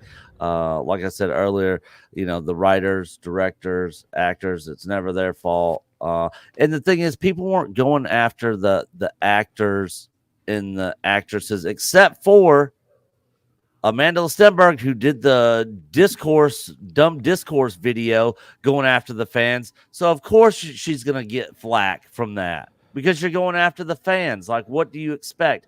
But, what do they need Disney's protection for? Mean tweets? Like, oh, protect us from the mean words. Come on, you're adults. Like, grow up, just suck it up. People didn't like it. Move on to your next project. And stop trying to blame the fans for being toxic or or obes or some other dumb crap that you want to try to spin it in, and not put the blame on the writers, directors, and the people involved in the show that actually made it crap, that made people not like it. We are Star Wars fans. We want to like Star Wars stuff, but if you're gonna give us this kind of garbage nonsense with this modern day crap in there, it's going to get rejected by us. Well, and also I agree with everything Nick said, right? And I think part of the problem maybe all of these actors and actresses are having with the coping on the reception and the fact that it didn't get renewed and all that is they don't know what a good Star Wars series is. Yeah. Right. So what the way they're coming at it is, well, we gave it the best we had, with what we were given to work with, whatever, and it still wasn't well received. And now we're hearing it's the worst thing that was ever done. It's not getting renewed. It can't be our fault, right? Because they wouldn't have given us something that wasn't a winner, right? I mean, I think that's what's going on in the mind here, and we know very clearly from the press junket and all that, these folks were just not Star Wars fans. And I think they were all relying on the fact that Leslie Headland was, and as a result of just being put up on this pedestal of some sort of a Star Wars super fan, that there was no way she could have written a bad Star Wars story, and she did. And here's the fallout. And now every one of these actors and actresses is attached to what will go down in history, I hope. I mean, I don't want there to be a worse one, right? What I hope will go down in history as the most poorly received Star Wars live action anything, right? How would you deal with that in that situation, right? And the racist business and all that has become a go-to, which is super unfortunate. But to me, I think there's a lot of that coping going on here, and it's just awful. It's just awful to have the fans targeted, for disingenuous nobody watched the thing. I don't get it. It just didn't have viewership. Knee-Pain? Oh man. So I think part of it is damaged ego. Like not a lot of them really were very big name actors. Right? They finally got their big chance. Star Wars. That's tier 1 and get canceled. And it's like, okay, go from here, right? It's like if that happened to Ewan McGregor, he's Ewan McGregor. He's already got a big resume. He's been very successful. And I think that's that little bit of like, I don't know where to go from here. I don't know how to handle this because I'm young, maybe, somewhat inexperienced overall in the film industry. When you look at they've done some jobs, but they weren't. What they do that was huge, award winning. This was supposed to catapult. This was going to be their career catapult, right? And instead, it's a career killer. And now they got the sours of sour grapes. It's one if you were in a junk show on Sci-Fi got canceled. Who cares? Or CW, right? The CW, right. Your CW show didn't make it. Oh well, it's not supposed to. You don't see him in the news bitching about it. No. Yes. But you in fact, some people, I think people on a crap show are just like, whew, contract's broken, I can go on to something else. I remember Jack Nicholson giving some actor advice that was in a smash hit. The guy was young in his career, early on, was in a smash hit, and Nicholson was like, now you don't have to be in these blockbusters. Now you could just go do movies and make money. He said, do a big hit just every once in a while. That was his take. He didn't want to be in great, outstanding, huge hit movie after movie after movie. But that's his style. Well, I think you find this in a lot of the actors and actresses that we see as the most successful, right? They use that success as a way to get to the lifestyle they're looking for, and then they become very choosy. for the most part, right? About where you find them again and the types of roles they take, and they're very critical about just being put out there, and they become very selective. And it used to be being in a Star Wars anything was your kind of like your golden ticket, right? It was your way to get where you wanted to be, and then you could become sort of that pickier talent, and it's just not working. Yeah. It's just not working at all. Yep. All right. Yeah. Well, look, up next on our agenda. So there's been, it was dead for a long time, and now here we are talking about it again, and it's because the star of the series is talking about it. Ewan McGregor even got more detailed and more specific. This time he's not pleading with fans, please write to Lucasfilm, I want to be back, we want to do another one. Now he confirms that they're actually exploring a second season, and he got specific and said that he wants to be back with Hayden, and he wants to do a lot of flashback scenes wearing the Clone Wars armor that we've never seen him wear, but we've seen Obi-Wan throughout the Clone Wars series wearing that armor. It's kind of cool to hear him say that. And look, I'm not saying I think it would be great. The first one was atrocious. But I hope they do a second season. It will give us something to look at and talk about. For that reason alone, I would like to see it. But my gosh, if you're going to do another season of Kenobi, please make it like a coherent story. Leave all the cringe out of it and don't destroy canon.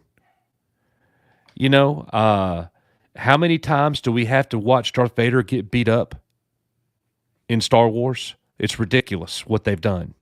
So anyways, those are my thoughts. We'll start with knee pain on this one. I know, right?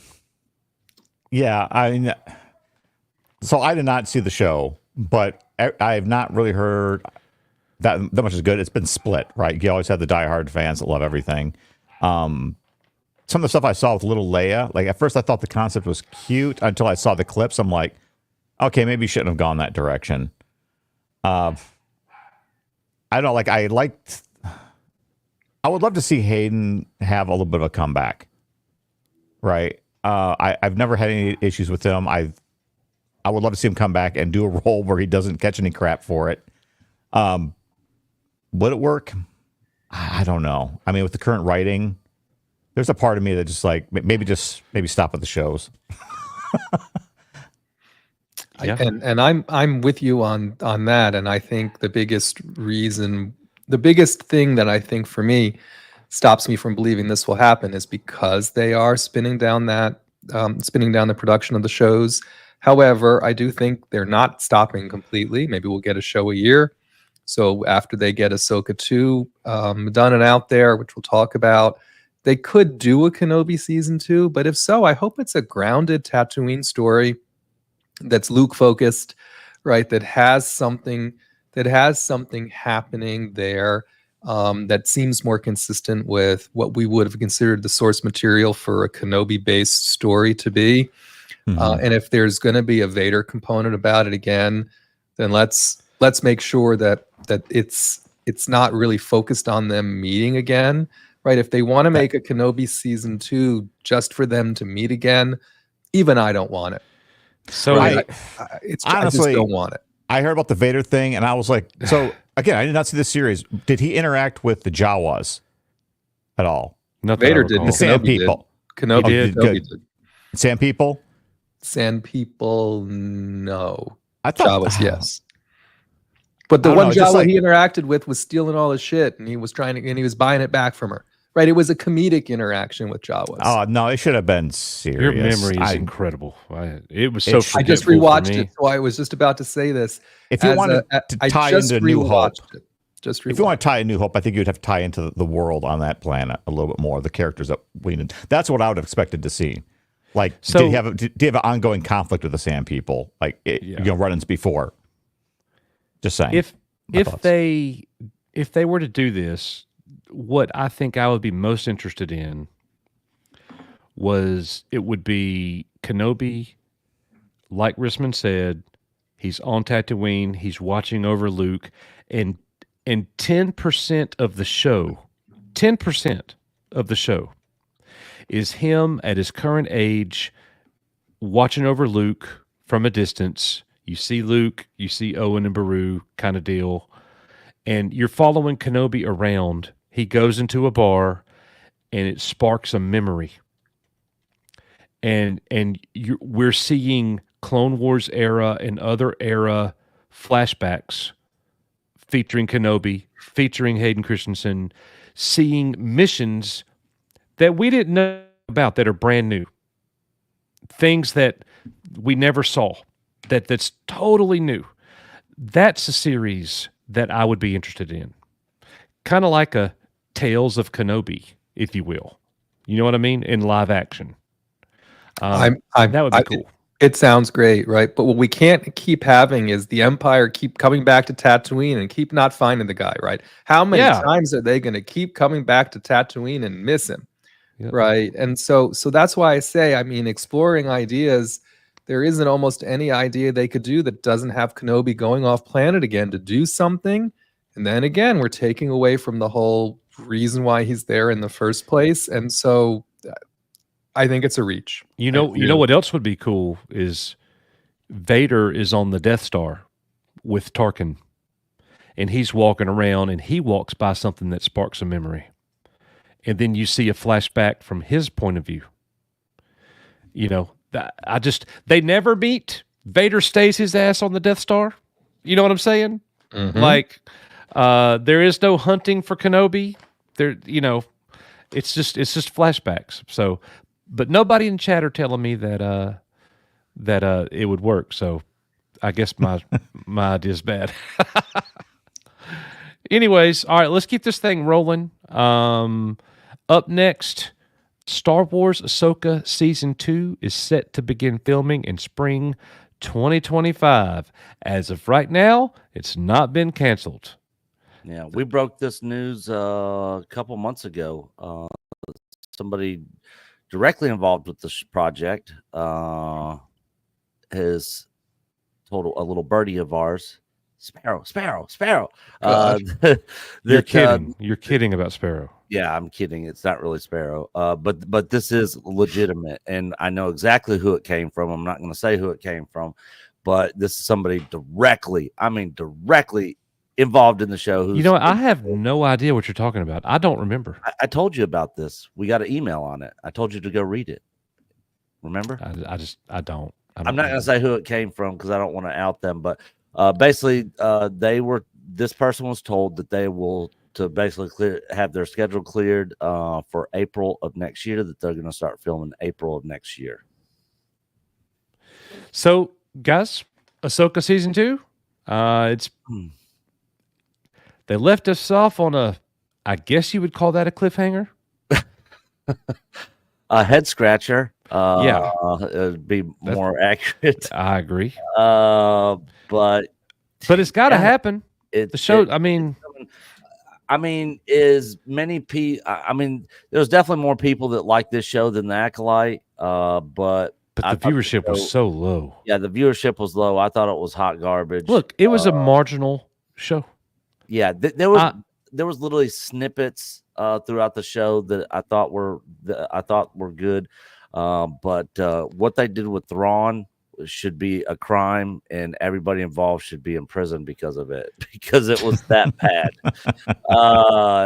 And like I said earlier, Timothy Zahn is not happy about what they did with Thrawn in this show. Also, he was quite vocal about it. Icon,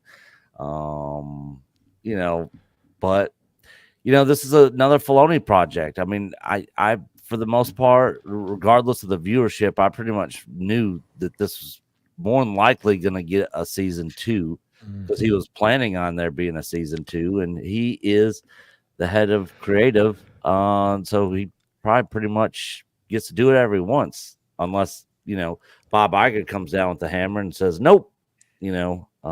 So yeah, more than likely we'll be getting it. Yeah, I'm with you. So any other thoughts about that, gentlemen, before we move on to this last topic we want to mention before we do pop-ins? It doesn't surprise me. Like I've said, Filoni's projects will get made. And by the way, Nick Bespin was also saying April, right? So all the sources seem to be converging on April now. But yeah, I mean, if you start comparing everything to The Acolyte, then everything is better. Yeah. Right, but that doesn't necessarily mean this season 2 is going to be better than season 1. Again, the Pretty arc doesn't excite me. They left Thrawn in a weird place. I guess we'll see. All right, so the last story. The only season 2 I think will be better. It will be Andor. That's the only season 2 or other season that we're getting out of one of these shows that I think has potential of being better than the first season. Yeah. For me, I might be interested if they actually maybe leave out the Rebels cast, the Rebels characters a little bit. That, as being someone who worked on the show, that actually kind of turned me off because what I saw in the trailers didn't feel like the characters that I watched for 5 years. And then when I saw, then when I saw Sabine like also had Force powers, which I don't remember us ever saying on Rebels she didn't explicitly. So it's only that, when they don't say it explicitly, it gives them room to arbitrarily change later on. But it didn't make sense because I liked Sabine in Rebels. Why not just have Sabine be who she was? I thought she was fine. And I agree. So that honestly just turned me off. It's like these weren't the characters that I watched for 5 years. So yeah. And you were directly involved while Rebels was going on. So you probably have a lot more connection to a lot of those characters than we do. Yeah. Yep. It's kind of personal. So the last bit of news that we want to talk about is what everybody's been talking about over the past 24 hours, and that is I almost said new. The character was introduced over 2 years ago, but now that's really coming to light. The new book, basically from Captain Rex's perspective, tells us the story of the clone trooper named Sister. And Sister, of course, is a trans clone trooper. You can't make this up. This is really what they're doing. E.K. Johnston is very proud of himself for creating this character. Now, look, E.K. Johnston wrote a very good Ahsoka novel that I enjoyed. It was partially good. retcon now, but okay. Sure it is. But it was good. But this right here, this is exactly a lot of what's wrong in the world of Star Wars. This is not bringing in new fans. No. No. This pushes people away. Yeah. It takes me out. Yeah, exactly. Yep. They use the flag colors, which is associated with our world. This is supposed to be a different universe. Yeah. So I'm not going to argue like, also, but you are, so someone tries to come at me and say, but you don't know in a different universe, someone could be trans. Yeah, maybe, right? It's fiction. Anything's possible. I'm just saying, I don't want to see any flag, any symbol from our world in this world. Yeah. If I was in the Star Wars galaxy and could be anybody I wanted, I wouldn't be Sister. I would be Luke. Yeah. Or Vader. Yeah. And to Nepane's point, I would also really not like it if the American flag was in there. Oh, yeah, any flag, any nation, anything. Yeah. American flag, and that's one of the things I didn't like about Andor when one of them was carrying around an AK-47. I was like, what is going on? That's an AK. Like that does not look like a Star Wars gun. Did you forget about Acolyte and the metal detector? Oh, good God, yes. How could I forget that? Go ahead, Nick. Go ahead. How could we forget one of the worst scenes in the show? If you guys don't remember, let me refresh your memory. Sir? What? Are we being too literal? No, you fool. We're following orders. We were told to comb the desert, so we're combing it. Found anything yet? Nothing yet, sir. How about you? Not a thing, sir. What about you guys? We ain't found shit. What's amazing is how much that number has increased. Yeah, so now it's closer to 300 million. Oh, it's probably over that if you're including marketing, the marketing budget on it, because they spent more in marketing on the Acolyte than any other show ever made under Disney. Any show or movie for Star Wars under Disney, they spent more on marketing for that one show than any of the other movies or shows. Yeah, which is insane. Insane. All right. Well, look, that wraps it up for us as far as the articles go. Nick, you want to go ahead and post the join for our members? Again, we're doing pop-ins, so any Grandmasters or Jedi Masters, you are welcome to join us here. We're planning on keeping it, I don't know, 20 minutes ish. So come in and give your thoughts. And then we're going to be ending the show. We just want to end it with a quick little segment here to give you guys a chance to come in and speak about any of these things or Icon or what have you. And he is posting that. Can you guys hear my dog barking? Yep. I do hear a dog. Yeah. It's not very loud, but when you call attention to it, I'll be right. All right. Link is posted, guys, on the community tab on our channel. If you guys want to talk any of these topics or Icon from this last weekend and you want to join, feel free. So we're waiting for people to jump in. Knee pain, what's been going on? Tell everybody what you've been up to. I saw that you've been posting all kinds of different videos on your channel here lately. Yeah, I kind of went quiet for a little bit. I mean, you guys know how it is. Like real life kicks in and you get so busy and tired. The last thing you think about is YouTube. And then I was like, I kind of miss like just posting little stuff. I don't know. I've been up and down with the channel, just trying to figure out like as you know, I've always been random. And then all of a sudden I got a lot of subscribers, and I've had a lot of people kind of leave because I cover different stuff. And like, well, you're not going to talk about this anymore and leave. So I'm actually kind of like working on other channels, kind of more around the stuff other stuff I like to do. And maybe just leave the knee pain channel just for the random commentary and live stream, since that channel's already a big mess anyways of random topics. I'll leave it there. I was kind of like just wondering too, I was like, what direction to go. And I didn't want to make videos just for the sake of making videos. So I'm trying to make sure I just give my, honest thoughts on something. And really just reading the feedback of a lot of my frequent visitors. So what I've been up to, well, Nick, working with Tech Life. Sometimes like, I got a few hours, and suddenly I don't have any time. And I'm supposed to be going to some events at the end of the month, but we just bought out another company, and so we're in a transition phase, and it's basically all hands on deck at the end of the month. And I'm actually going to have to go out in person to a lot of these other offices and these other buildings during this transition. And so I'm like, so I'm pretty much going to be stuck here now. But that's how it goes. We had a meeting this week, and my boss was like, I can't even approve PTO this time. They keep asking me like, you haven't taken PTO in a long time, and then like things get really busy. I was like, this is why. Exactly.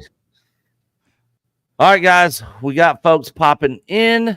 We're gonna start bringing them in here. First up, we got Matt Tween. Hail to you, good sir. Sean from the Sundowners Club. Ted's Nerd World, who made Icon as well. Ted, you're in the darkest room of all time. Yes, it's quite dark. And Darth Maul's lower half. Hail to all you good sirs out there. Glad you guys made it here on the panel. We'll just go around the room and just let everybody kind of. Matt Tween's here too. Yeah. Hey. There he is. All right. Sundowners, thanks again for our Icon kickoff night Thursday night. Yes. At Game Terminal, man. I appreciate that. Great. He hooked us up with some burgers and some drinks, kind of kicked it off for us. But then unfortunately he had to leave, so he didn't get to hang out for the weekend. But maybe next year. It's kids, man. Kids will do it. Yeah. Every single time. Yep. Yep. So thoughts on our first hangout night, or any of the topics we're hitting on, or what you got going on? Well, I took some much needed time off of YouTube. I mean, different people view social media in different ways, and I kind of got to the point where between work and family, I was like, I need a breather. So we've pretty much been that there for the past 2 months.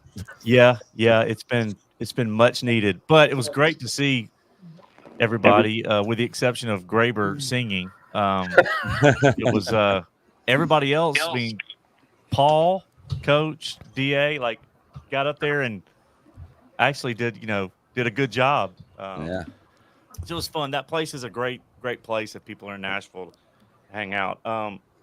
You guys cover the Voltron stuff? Yeah, we did talk about that early in the show. It was one of the first things we talked about. Pain actually put a video out talking about the Voltron stuff as well. So, I loved the animated Voltron back in the 80s. I'm curious as to what's going to happen. We're going to find out the contract for Warhammer. They have to come to an agreement on what they're going to do with Warhammer by December, or it kind of falls apart. So hopefully there'll be some news on that, because that's Amazon and that's Cavill. But, after Rings of Power, I'm like, God, I don't trust Amazon. But I did trust Cavill until his last few movies. So I don't know. I'm kind of cautiously optimistic, because I feel like Voltron, if you have the right people behind the scenes, I feel like that could be really, really cool to see, right? Like how they do the CGI part of it versus the live, the live effects, so I don't know. I thought that was interesting news. The Voltron news I thought was, because clearly Amazon wants to build projects with Cavill. So I just want to see where that goes. But I don't trust any of the studios at this point. No, I agree. Except maybe Apple. It has potential, but it means nothing right now. Yeah, it's all who's behind the scenes. It is. I mean, you can't look at the actors anymore. You have to look at who is the writers' room, who are the writers, who are the directors, and what's their past work, because there's too much of that going on. I watched an interview with the two guys, Matt, who are the two guys behind Rings of Power. They were on the Ringerverse doing an interview. I stopped watching it. And it was like, who hired these guys? Like, when you hear them talk about Sauron's relationship with Galadriel, and I'm like, if you said that in a pitch meeting to any of us, you'd be like, there's no way we're letting you tell this story. No way. So I don't know. It's all who's behind the scenes, because they're bringing their politics, their ideology to IPs that they're not fans of. Yeah, that's the problem. I don't care what your politics are. If you're a huge fan of something and you've grown up with it, or you grew up with the original trilogy, then we're probably going to see that in your work. But the problem is, there's people that have an ideology, and the biggest issue is they're not qualified. They're not good at what they do. That's the biggest issue. And it's all over the place right now. They're just taking IPs like Joker 2. I don't know why they let the guy do it. It's like, clearly you don't like comics. You don't like DC. Yeah. You just wanted to use an IP to tell all the fans that, hey, you guys are bad people for sort of laughing and rooting for the Joker, and I'm going to show you why you shouldn't. Like, I don't know. We're all kind of dealing with it. It just depends on what you're a big fan of. Because if you're a fan of something, one of these studios is going to be ripping it apart. It seems like it's all getting ripped apart. So, yeah, that's my soapbox. I agree. Good soapbox. Yeah. Yeah. I'm waiting for Peter Jackson to start a YouTube channel and to start reviewing all these shows. Oh God. I would watch. I would watch. Which I guess there's a lot of people that aren't happy with what they're doing with their Lord of the Rings project also. Well, I'll tell you what, I wasn't happy reading a quote where he said with the Hobbit trilogy, he just kind of winged it. Yeah. And you could tell. It's like night and day difference. Well, he didn't want to be there. He got the Hobbit got dumped on him because Guillermo got kicked out or left. Yeah. Yep. Yeah, it is what it is. We'll see what happens. Ted made it to Icon for the first time this year. It was good to hang out and see Ted in person. What do you want to hit on, talk about? Yeah, there it is. Whether it be Icon or any of the topics we hit tonight. Michael Haven came by, which is the founder of Icon, and dumped a handful of these on our table for us to pass out to all the people that were there with us. So that was really awesome of him. I didn't get to meet the guy. I met his sister. She hung out with us. That was so much fun and all that. But before I get to that, this Voltron, this is awesome news that Voltron's getting a movie and all this fun stuff. I'm a little, like a year or two too old for Voltron. I saw it and watched it, and it was okay. I didn't really get into it. What I want to know is why Coach is skipping over the news of the new Star Blazers movie. I had no idea. I'll let Brandon talk a little bit more about it. I'm sure he knows all about it. But yeah, they just struck a deal with the new. They just struck a deal with the original maker of space battleship Yamamoto. I'm sorry. Yamamoto, yeah. And so they're going to be making some more of that. Just kind of wondering why you skipped over that one, Coach. Well, I've never seen Star Blazers. Bill McCracken was here earlier. Jump out and let Valiant in. See ya. Sundowner, see you, brother. Later, bro. Thanks for coming in. Awesome yep. Yep. Awesome seeing Sundowners. Awesome seeing everybody. Absolutely. Flew in that Thursday night, I drove up to the game terminal, which is where Coach said he was going to be at 7:00. I walk in 7:05. I'm like the Lost Travolta guy wandering around. There's nobody there. Go back outside. Hey, am I at the right place, Coach? I'm at the game terminal. Yeah, we'll be there. And there, about 2 minutes later, that got swarmed by these cars coming in and all these EBNers jumping out. And we didn't follow each other. We just they just all showed up at the same time. We did. Awesome. Yeah. It was awesome. So yeah, we all went in and had so much fun. And yeah, that was a great time. The hamburger there was great. And Nick showed up about 2 hours later. Yeah, Nick finally showed up. He was on a work project. No, we were sitting there. Me and DA were sitting at the Airbnb waiting on Coach in Richmond to get there, and I was like, "Man, it's getting close to 7. They should be here by now." And finally, I was like, "Hey, are you guys coming?" They're like, "Oh, we're just going straight there." I was like, oh, "I'm glad you guys told us." So and I'm racing around like, "Crap, they're not even coming here." So that's why we were like getting there. Yeah. It wasn't 2 hours though. We were about 40. You came in at 8:30. Was it 8:30? Yeah. It was fun though. It's great seeing everybody. Yeah, and the singing and the games is awesome. It was so much fun. I really wish I would have got Islands in the Stream recorded, but I missed it. I'm really glad you did. I was in the middle of hamburger when that was the first song, right? Yeah, that was the first one. I was in the middle of my hamburger when that happened. Got it. Yeah, we're not playing that tonight. Yo, we are. I'm leaving if we're playing it. Are you serious? Yeah. Oh, that'd be so fun. Come on. We're it's not you. It's we're Graber. not playing. We're not playing But that. yeah, No fun. that was just awesome to see. An awesome time meeting everybody. Looking forward to next year. So, do we have any news on when next year is going to be yet? Huh? No, he normally announces the dates way later. Much later. Yeah, like 3 or 4 months after the con ends. He's got to recover, man. That guy, that was an awesome time. But even though it seemed like from what you guys were saying that there was a lot less people there, I had a great time. Yeah, and I thought it was packed. It seemed full. It didn't seem shoulder to shoulder. You weren't pushing everybody down, but yeah, it was pretty full. I saw, but I guess a lot of people did cancel and everything because the storm before, and I guess afterward, it was coming. But awesome being there. Awesome seeing everybody. Thanks again, Matween, Donna, Deb, everybody that was there for all your help with everything. Yeah. Felix gave an awesome presentation. I've got it recorded of him teaching Coach I'm thinking about putting that up. I don't know. Yeah, put it up there. Okay. If you guys are not subbed to Ted's Nerd World, go out on YouTube, literally type in Ted's Nerd World and go sub to his channel. You can find some of the karaoke videos already up there, including the one we showed earlier. And then he's got some other stuff. He'll Country Roads. It's also Country Roads. Yeah. And I swear, no cats were harmed. Nope, no cats were harmed. It sounds like it, but they're nope. But other than that, yeah, it was just great seeing you guys. So thanks for giving us an opportunity to all come together and give us a reason to congregate. A lot of fun. Yeah, Absolutely. It's fun. That know that's why we do it every year. Give everybody a chance to come out.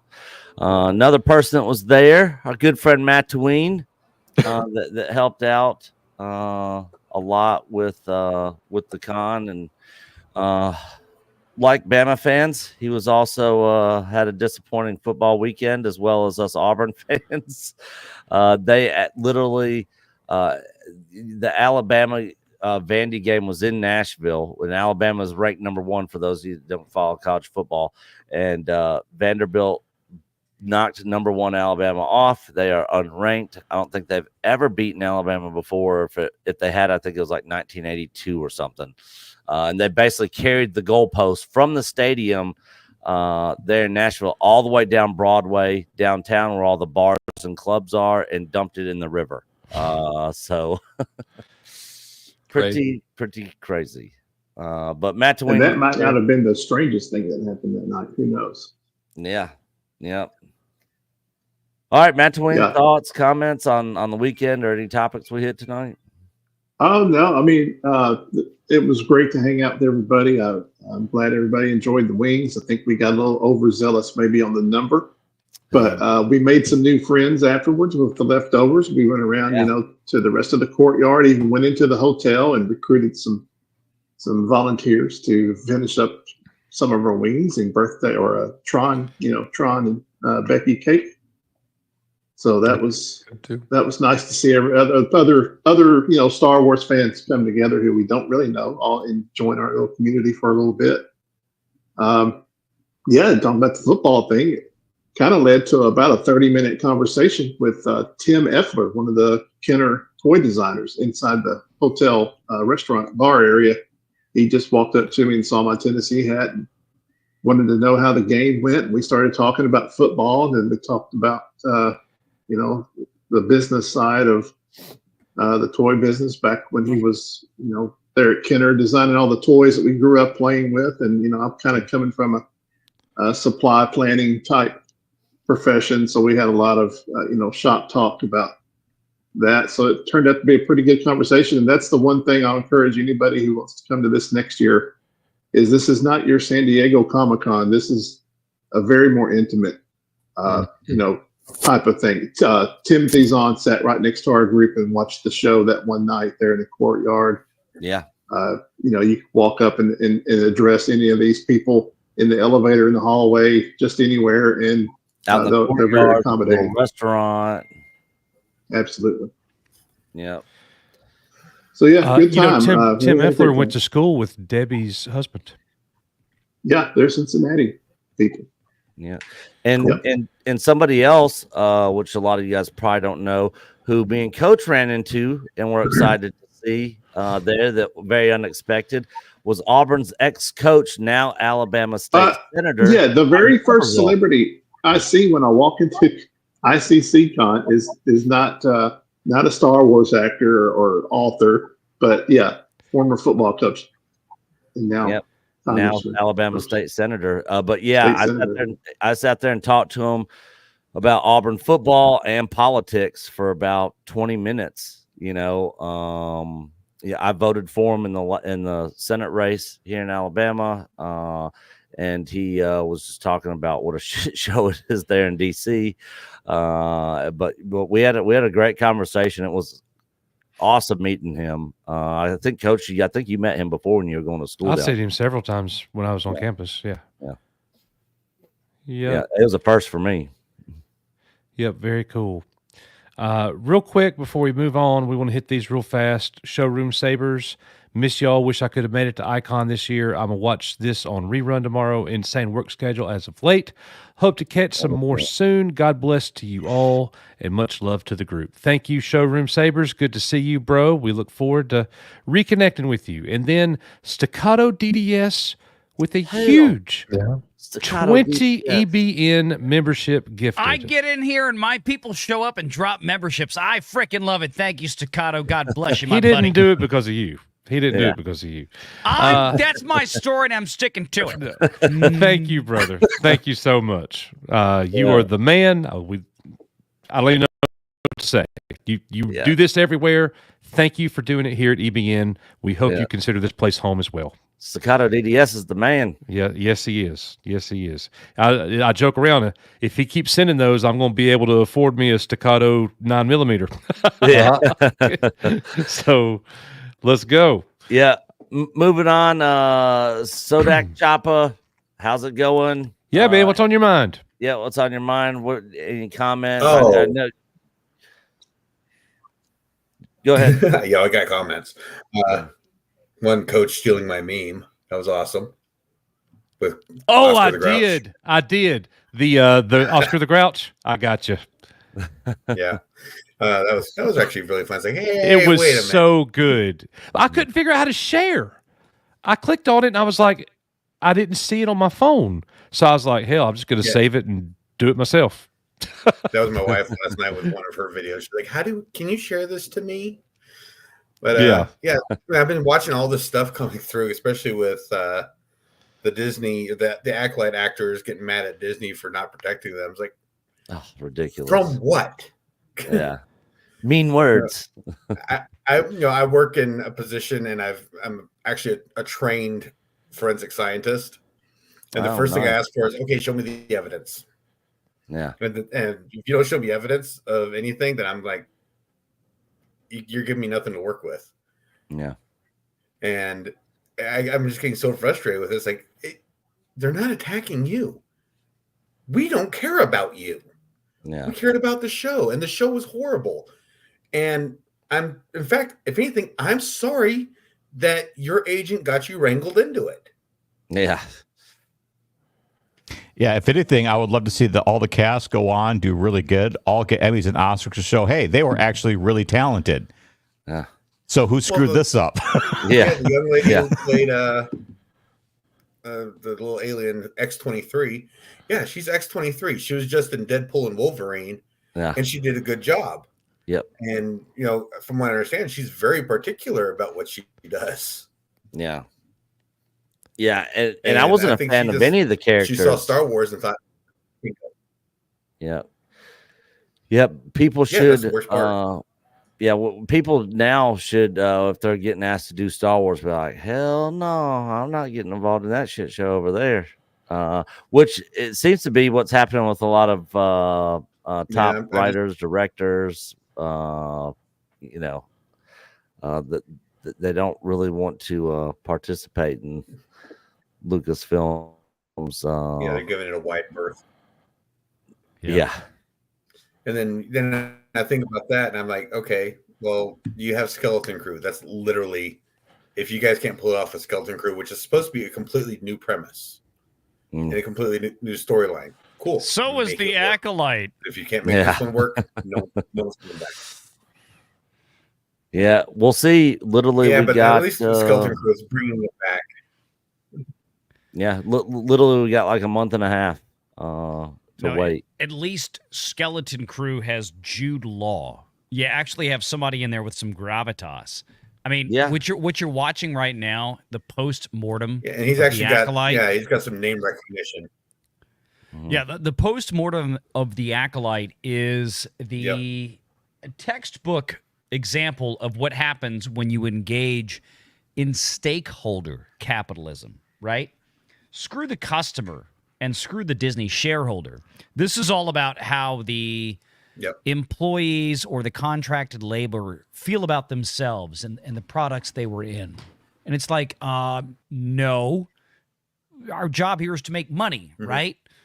You don't have us making money. So, no. Yeah. And with that, I drove Coach out. Well, the problem he is if probably so just long went. as I'm He making probably money, just ran that to the they're just bathroom real flushing it quick. down the drain. Yeah, because I can see him in the background. He left his chair. He probably Trying to hide the dog. refill his drink No, or it's use fine. the bathroom. Staccato, I know you're out there, and I know you talk about the staccato guns, but dude, you have got to try the new Terran Tactical Combat TTI from Canic. You gotta try it, dude. Yeah, Canic. Yeah, good stuff. Good stuff. I do like that. I'm actually going to a pistol training class at the beginning of November with Mexican Iron Man. Cool. A 3-day run and gun with pistols. I think we're going to be in and out of cars, buildings. Yeah,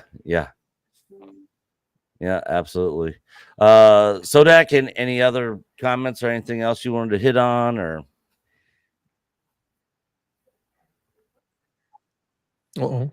Can you hear? No, but I wish I could have made it down there. I was actually working on building my droids.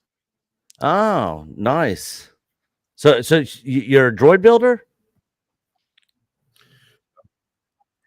Yeah, I build a chopper droid, and I'll save a little secret for you. I after watching Deadpool and Wolverine, I built a chopper Deadpool variant.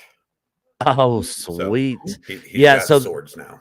Yeah, they have a droid builders club panel / room there at Icon. People that are R2s are running around, choppers. They had a whole room dedicated to them with all different droids. Those are the guys I work with. Okay, yeah. So that's my brother hangs out with Matt Hobbs, who's it's fun. We enjoy it. Yeah, hopefully you can make it and be a part of that next year, because I know when we did it 2 years ago, Mark's 47, who is here in chat a lot. That's where we met him for the first time, and he had his R2 there. Yeah, his R2 was great. Yeah. All right, moving on. Darth Maul's lower half. Welcome, good sir. Hello. Thoughts, comments, questions? Well, first of all, I want to say this is very exciting for me. It's the first time that I'm joining a live stream. Nice. And, glad you made it and jumped in. Yeah, thank you. And maybe you can already recognize I'm not a native speaker. I'm from Germany, which means that it's in the middle of the night here. Oh, okay. Yeah, Robert Meyer. Do you watch Robert Meyer Burnett's? Not regularly. Channel? No, Okay. I know of him from other live streams, but I haven't joined his channel yet. He does a physical media show on, was it Sunday mornings? It's Sunday at 2 Eastern, right? Yeah, But with the German from Germany over there. He's from Saarbrücken. Yeah, Saarbrücken. Theaters from Saarbrücken. Okay. Yeah, I just want to mention that because it makes it very difficult for me to watch your live streams. Right. Since you, I think you met Dennis Lawson at Icon. Yes, he was there. He was not. He kind of upset the Icon people a little bit. He missed two interviews. And he wasn't completely all there, to put it lightly. Oh, okay. yeah, nice. Yeah, I got that one, this autograph last year at Star Wars Celebration in London. So, nice. Moff Wisman, if I had known you back then, I would have. Yeah, we could have met up. Yeah, as well as Derek Anderson. Yep, Derek was there. Yep. I didn't even know Derek was there. I didn't know Derek then either. So yeah, he mentioned it recently that he was in London. Mm-hmm. I think I remember that he was the only one at the Star Wars Celebration who actually mentioned George Lucas on the panel. Yeah, and since I super chatted about it here on your channel, I wanted to show you something else. I don't know if you have seen this yet. but this is the Black Series. Hang on. Hasbro. Well, I was going to say, let's get him. There it is. Yeah, that's the Black Series last command set, and as you can see, nice. It is huge. So this is front cover here on this side, back cover on the other side. As you can see, it looks awesome because it has many of the comic renderings. It's also very detailed here on the side. You can see there are also pieces or parts of the comic. Yeah, and these are the figures. I hope you can see it. Yeah. Luke, so did it come in that case? No, it did not come in this case. Shout out to Deflected DC. It's a company from the UK, and they are providing, or they are selling specifically for this set a display case, so that you can actually open it, so that you can display it open. Otherwise, it would look like an actual comic book, closed. Nice. Yeah, this was very nice. Yeah, and the topic that I want to mention is I've recently watched some channels who are specifically dealing or talking about Black Series and other action figures, and there's this rumor that Hasbro doesn't want to renew their license with Disney, with Lucasfilm for Star Wars. Wow. I wouldn't blame them. I wouldn't either. Not making the money. So Star Wars Fandoms coming in 2025. No, yeah, the Fandoms. Yeah, this channel that I was watching, I think it was a video from last week. They said, well, in the past, at least the PT and OT stuff was selling. Yeah. But meanwhile, even those are still in the shops. All the Acolyte figures I saw at Walmart a couple weeks ago, every single one of them are still there. They will all end in a landfill. Every single one. I think Valiant was actually talking about the Hasbro thing, either in a video or at Icon when he came up there, because Valiant was at Icon also this past weekend. But I want to say he was either talking about it there, was the first time I heard it, or a video he dropped on it. But yeah, I wouldn't blame him at all. Hot Toys makes more money off of Star Wars, I bet, than Hasbro, because they are very particular in what they actually make for their Star Wars stuff. So their stuff's awesome. I mean, they probably have a better profit margin because of that selectivity, right? Yeah. In terms of gross dollars, Hasbro is probably still doing better, but the problem with, like you pointed out just a minute ago, we were talking about that this weekend. The issue with Hasbro is that Disney has them locked in to this. You have to make everything contract, right? So if Hasbro wants to be able to keep making Avengers toys, if Hasbro wants to be able to keep making Luke Skywalker and Obi-Wan Kenobi and Darth Vader and all this stuff that actually sells, then they have to pick up the trash too, right? That's part of the deal. And I've made the comparison in the past. This is quite literally the same thing as the WNBA for sports fans out there, right? Yeah. The WNBA doesn't exist without the contracts that they have, the television contracts they have that are tied to the NBA, the actual grossly successful franchise. And the WNBA has never made money. Never. No. Never. The WNBA just loses money hand over fist year over year. They are completely subsidized by the NBA. They're completely subsidized by the NBA's contracts with places like ESPN to support them, to make them fictitiously viable. The same is the exact truth with Disney Star Wars. The only reason that Disney Star Wars is still being produced by third-party partners is because the people who have the rights to it compel them, force them to produce the trash nobody wants. This is why you have Rose Tico dolls. This is why you have Captain Marvel dolls and action figures that nobody wanted, nobody asked for. This is why you have toys from the Acolyte. This is why you have whatever her name was from Obi-Wan Kenobi, the stupid character. Reva. Yeah. Another trash character nobody wanted, but they made a bunch of dolls for it. And the HasLab did the Reva lightsaber that never met its funding goal. Nope. That's just it. I mean, you can throw all kind of other stuff. The chick version of Black Panther. Hasbro was really, really mad. I mean, super mad. Pissed off beyond recognition when Disney made the call to not recast T'Challa. Because Hasbro had such a money machine with a brand new audience they had never hit to that degree before. Black fathers and their sons with T'Challa. They were buying Black Panther merch right and left.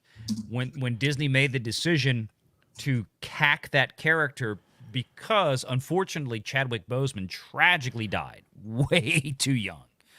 Instead of recasting him and continuing the role, they decided to go chick, right? Put another chick in it, make her lame and gay. This is what we got with Wakanda Forever. And Hasbro just watched the sales connected to Black Panther go from the stratosphere to the toilet. Yeah. It was done. It was done.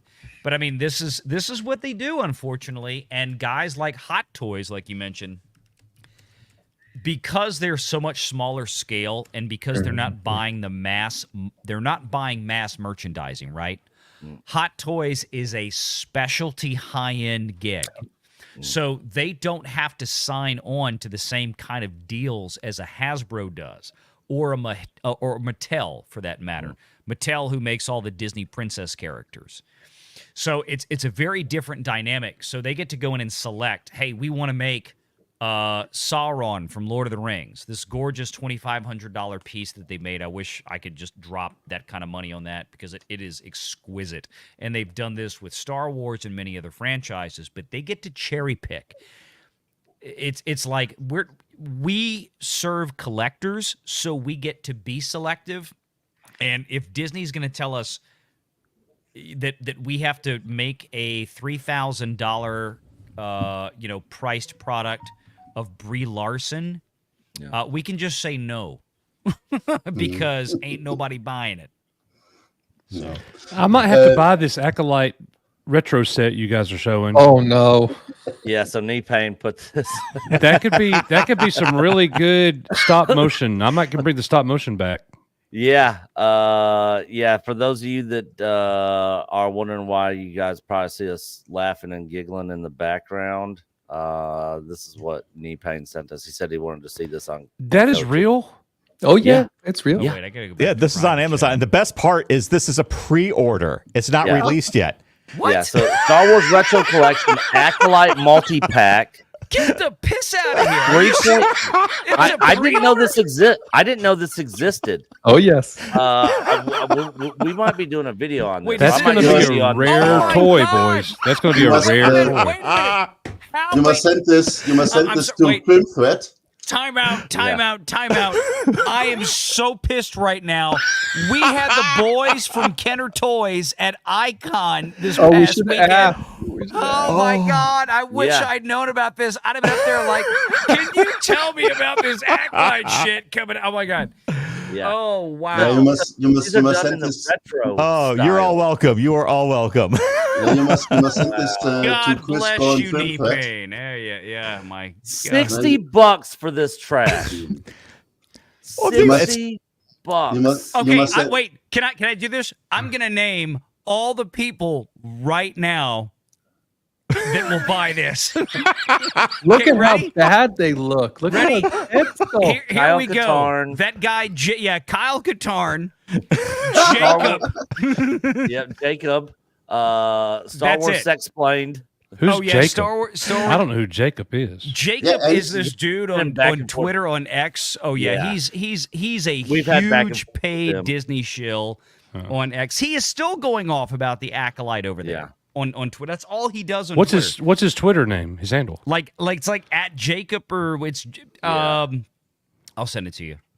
Yeah. Nick knows who it is. Nick send it to him. But I mean, like, there's 3 people who will buy this trash because Disney's going to pay them to. Literally, no, I'm not kidding. These are the same people that Ubisoft just spent, I mean, a metric poop ton of money bringing these people out to California to preview Star Wars Outlaws, which was one of the worst selling games, one of the biggest failures in video game history. These are the same people who are going to get down on their knees like Kamala Harris for this one. Okay, this is wow! I cannot believe this is a pre-order. They actually have pre-order. So if you go to that Star Wars store link, there's actually other, and search for Acolyte, they have other pre-orders. You can get Basil on pre-order. You can get Jedi Master Nepotism Hire on pre-order. A lot of them. Yes, you can go pre-order a whole bunch. It's just go to the search and type in Acolyte. Up at you know what, guys? We should review bomb these toys. We're starting it now. What kills me is some of the pre. Have to. Look at 5 stars. Scroll down. During pre-orders. Wait, stop. Yord. Okay, Yord and Master Soul. Click on the one. I want to see what it says. Click on it. I swear to God, if that's Jacob or if that's Kyle Katarn. Dude, get down to the review. Here we go. Stunning figure. Yeah, reviewed Richard in the UK. Montgomery. Viewed it in the UK, September 17th. Absolutely thrilled to have this figure in my collection. Incredibly like the on-screen character shall be keeping figure in boxes. I'm sure its value will increase with the cancellation of the series it comes from. Wow. First of all, I'm pretty sure that Richard Montgomery is not his real name. And secondly, I'm also pretty sure he keeps that box right next to a bottle of Vaseline and Kleenex. And Basil. And a Basil toy. Yeah.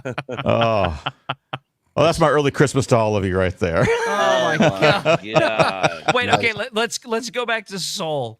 We got to read the reviews. This is gold. I got to see this. This is such crap. Yeah. Are these and these things are not even out yet? No. Well, some of them are. Some are. Yeah, so that's not the figure you get in that retro pack. Okay. No, that's these are black that's series. not These the are black counter series. pack. Yeah. It's a Black Series. All right. Let's see.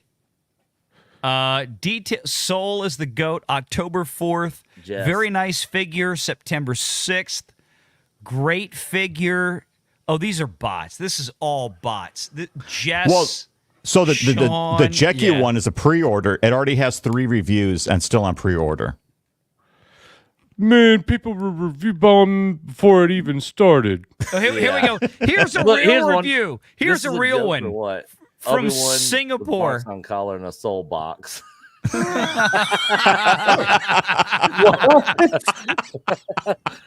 Alan, if you ever see this video, you got the best review for this on here. Knee pain. Which one did you say was still a pre-order? The Jekki. The Jekki one is still on pre-order, but has 3 5-star reviews. All right, let's go find Jekki. Is this the one? Click the 3 ratings. Click 3 ratings right there. Yeah, there you go. Click it. All right. Ya esta acá Jekki long. Viewed in Spain. There we. I have no idea. Translate to English. This will be fun. I love Google Translate. Very well. This figure really is it. I like his face and hair. Oh my God! Don't misgender Jekki. No, he probably got it right. We just missed that part. Yeah, he might have. Or the bots don't. Their Spanish isn't too good. So. Right. Yeah, probably not. Oh my God! See more reviews. So I don't know. I want to see. Wait, I want to see what the other reviews are. Scroll down. See more reviews. There we go. Here we go. It's not showing the other two. Oh no, it's not. Wait, So it's scroll. saying that there's. Oh, wait. Scroll down. Oh, 1 5-star review. No. There are 0 reviews from the United States. So the only review they have is from Spain. There we go. Oh, there it is. Yeah. Yeah. Free ratings, 1 review. Okay. And that was a good laugh. Oh my god. Yeah, we'll have to. We might have to. We might have to hit this in a video. I might have to hit this in a video tomorrow while Coach is at work. You talking about Daphne Keene or the no the six-pack. The six pack. Yeah. I'm really looking forward to Film Threads season 2 of the Acolyte when they're doing it with the action figures and the stop motion. Yeah, so that's why I said. They're doing that. Yeah. I should. Yeah, I totally. They already bought the full set of figures. Oh, they already pre-ordered the set. Yeah. Wow. Well, there's the people who bought it right there. That's it. Yeah. Now Chris we Moore know. and Alan. Screw you, Chris and Alan. You gave them a sale. Yeah. God. Yeah, I was, and since you mentioned the Hassler projects, Nick, I was really surprised that the Cantina set really struggled to get funded. Oh yeah, because that's original trilogy. Yeah, it took them almost 40 days to reach the goal.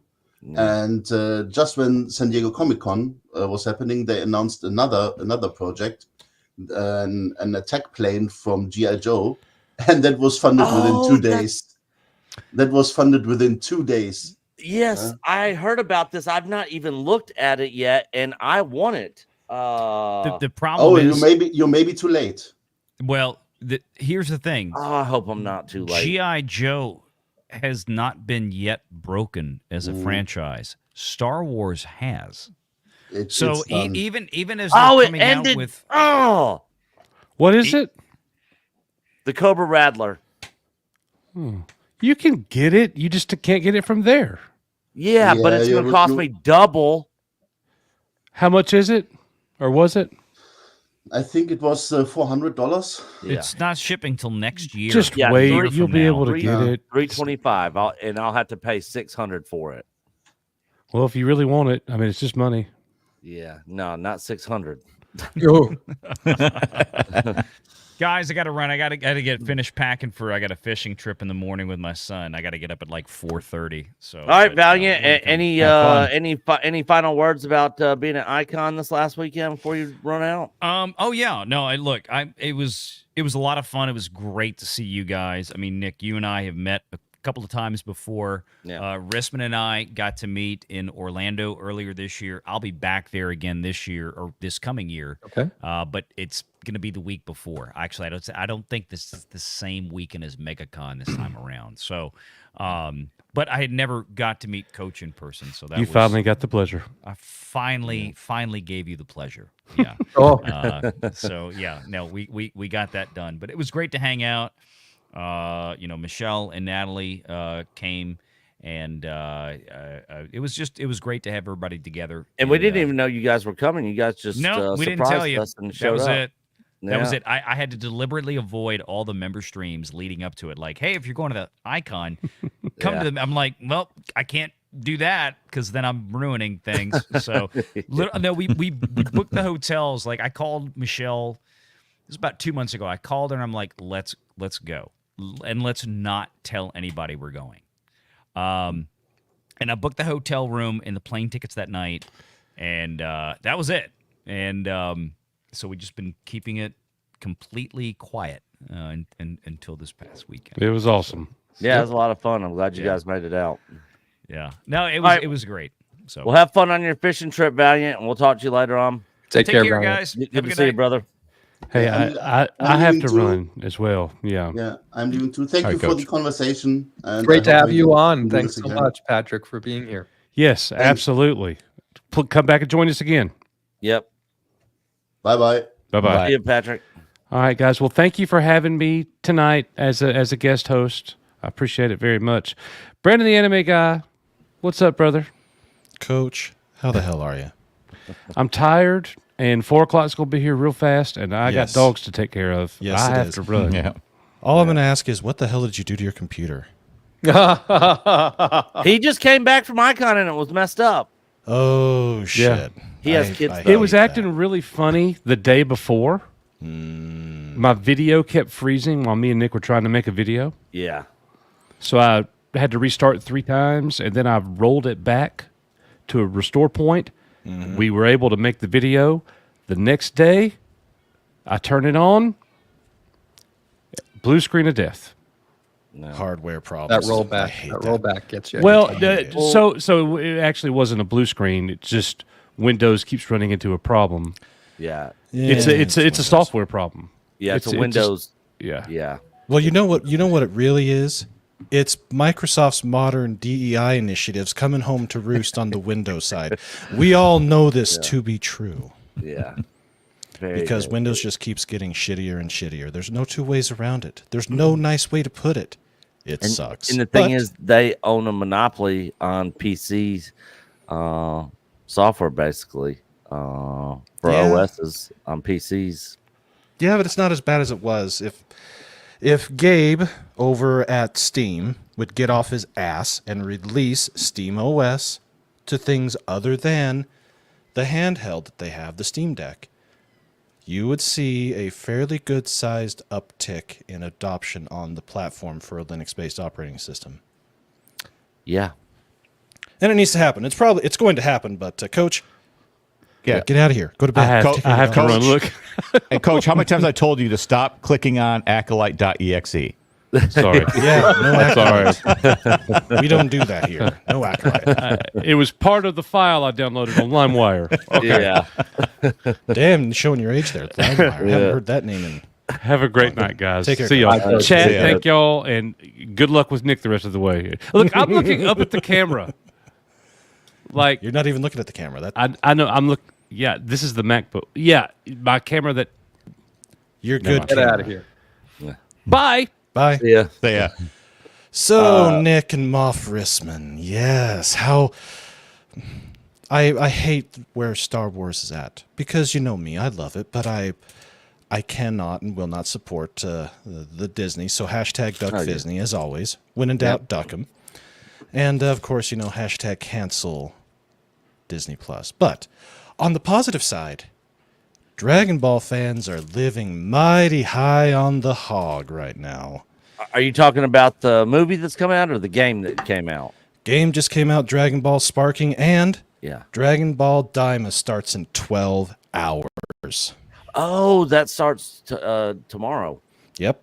So the game has gotten rave reviews. I've seen lots of videos out there on it, but I did not know that there was a new show starting tomorrow. Yep, it's the last one that Akira Toriyama was involved in before his untimely death. And unfortunately, with Japanese creators over the past year to 3 years, the amount of people that have died suddenly and died much younger than what the average age for Japanese men and women are is disconcerting, to say the least. But here it is, Dragon Ball Daima. All-new series project from Dragon Ball. In this series, Goku, Vegeta, Bulma, and other characters throughout the series become younger than usual.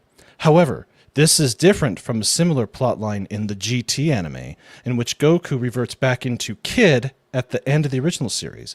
Although the title Daima doesn't mean anything, the kanji could be interpreted as evil in English. So it's, I think it's like 24 episodes it's going to be. Yeah, it looks gorgeous. It's going to be a lot of fun. Plus, how can you argue with the 108 fighters in Dragon Ball Sparking? You just can't argue with that. Yeah, I saw they were putting videos out on how to fuse, like with because people couldn't figure out how to do it with like Goku and Vegeta or Trunks and Goten. So yeah, I saw some of those videos. The game looks awesome. Yeah, and that's one of the bright spots. Although, who the hell produced it? Bandai Namco has decided to take the bite of the poison fruit that is ESGDIE, and they're gonna eventually find out. They're gonna pay the price, just like the rest of them has. And as it stands right now, Squeenix is really Squeenixed bad. I've heard something about that. So, and the thing is, you got won't stop. You got companies like just this last week, Toyota is walking back all their DEI, ESG stuff. Ford is backed off from it. Harley Davidson's backed off from it. Lowe's is backed off from it.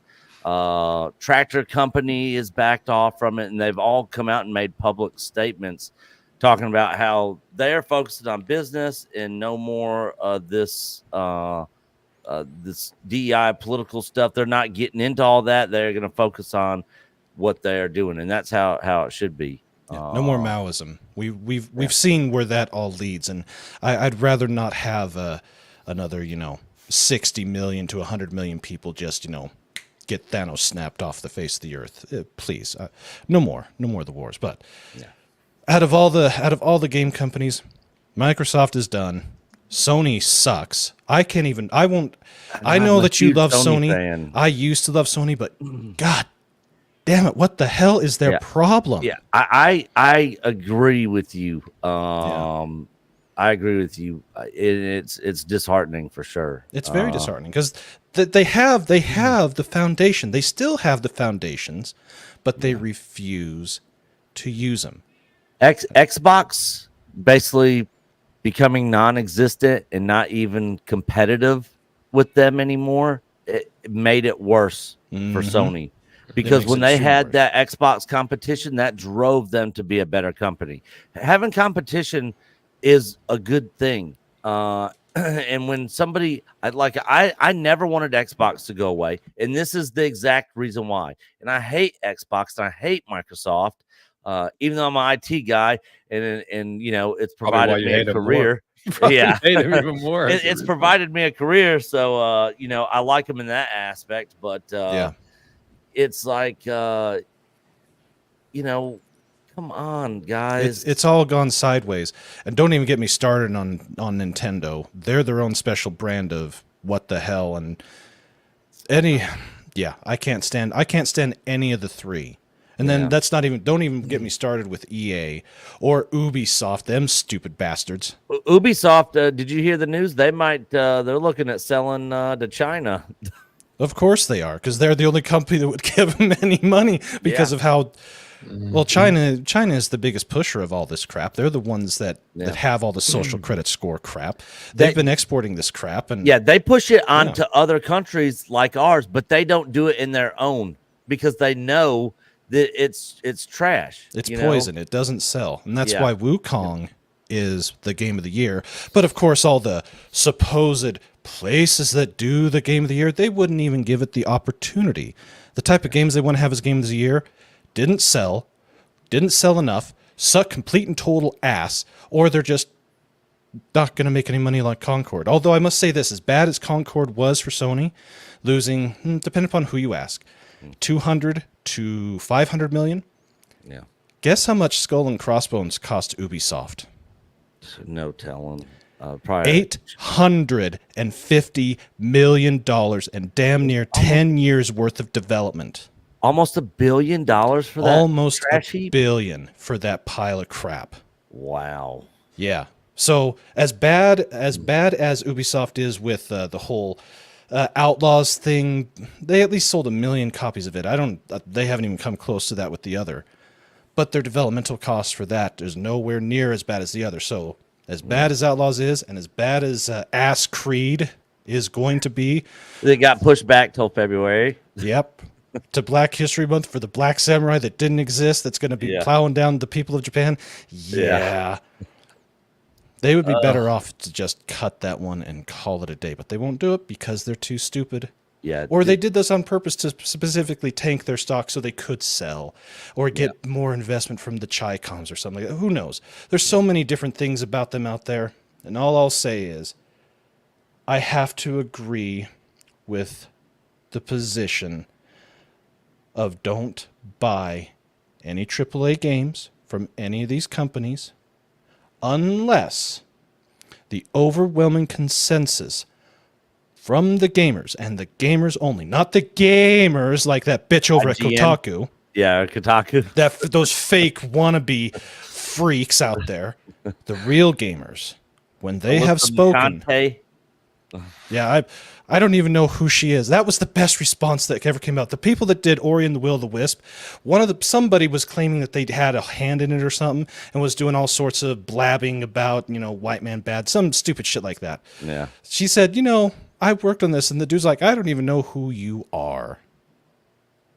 Just straight up flat response to them, just like buzz off, pissant. So, yeah. But yeah, I'm living pretty happily off the hog for my entertainment because this new season of anime, holy crap.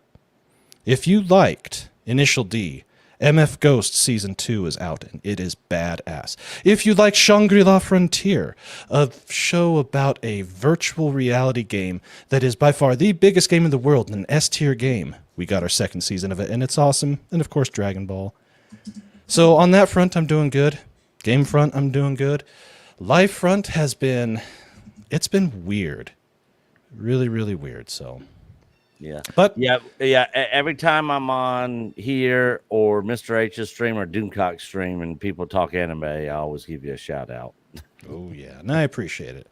Yeah. Unfortunately, I haven't been as busy with the channel as I'd like to be because of in real life stuff. Just having to take priority. But all that I'll say is, my youngling is a driver now. God help us all. That's all, everybody. You have yourself a wonderful night. Take care and.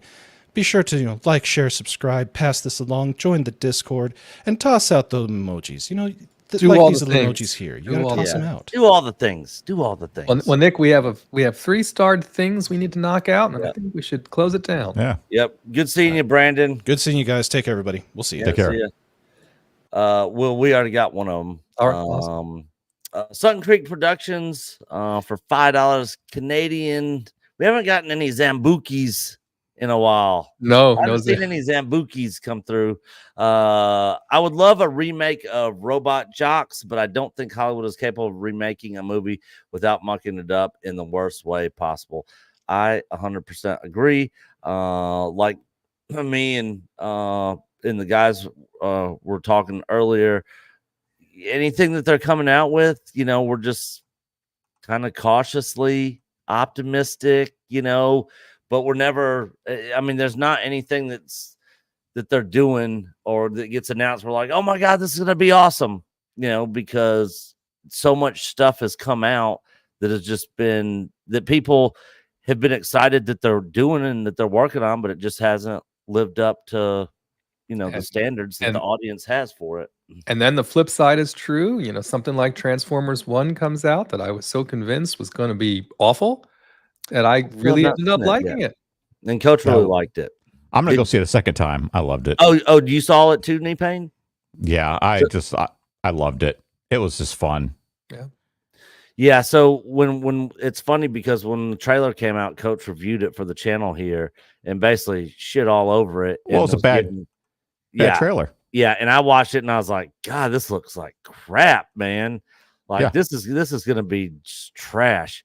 And so he was like, I'm going to see it. And I was like, you're spending money to go see that crap? And he was like, yeah. So, and then when he got out, he was like, dude, that movie was awesome. And I was like, what? He was like, remember how we thought X-Men 97 was going to be trash and it turned out to be good? This is that. And I was like, okay, I might have to check that one out then. Yeah, so, I was holding out hope. I have two friends I worked with on Rebels who were the character concept artists for Transformers. Wow, really? Yeah. Okay, nice. And so I was really excited for them, and I still appreciate my friends in the industry seeing them have those kind of wins. So even better. Yeah, even better. Yeah. Well, I'm glad that it is getting good reviews. For sure. Absolutely. I'm gonna definitely have to go check it out. Zombie Box reviews with €5. Star Wars sex-blind figure comes out with a hotel room cuck chair accessory.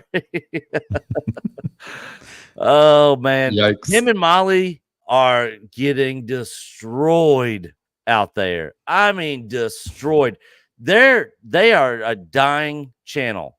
People are leaving them left and right. I don't even subscribe to Star Wars sex blind. I've never watched one of their videos. Not a one.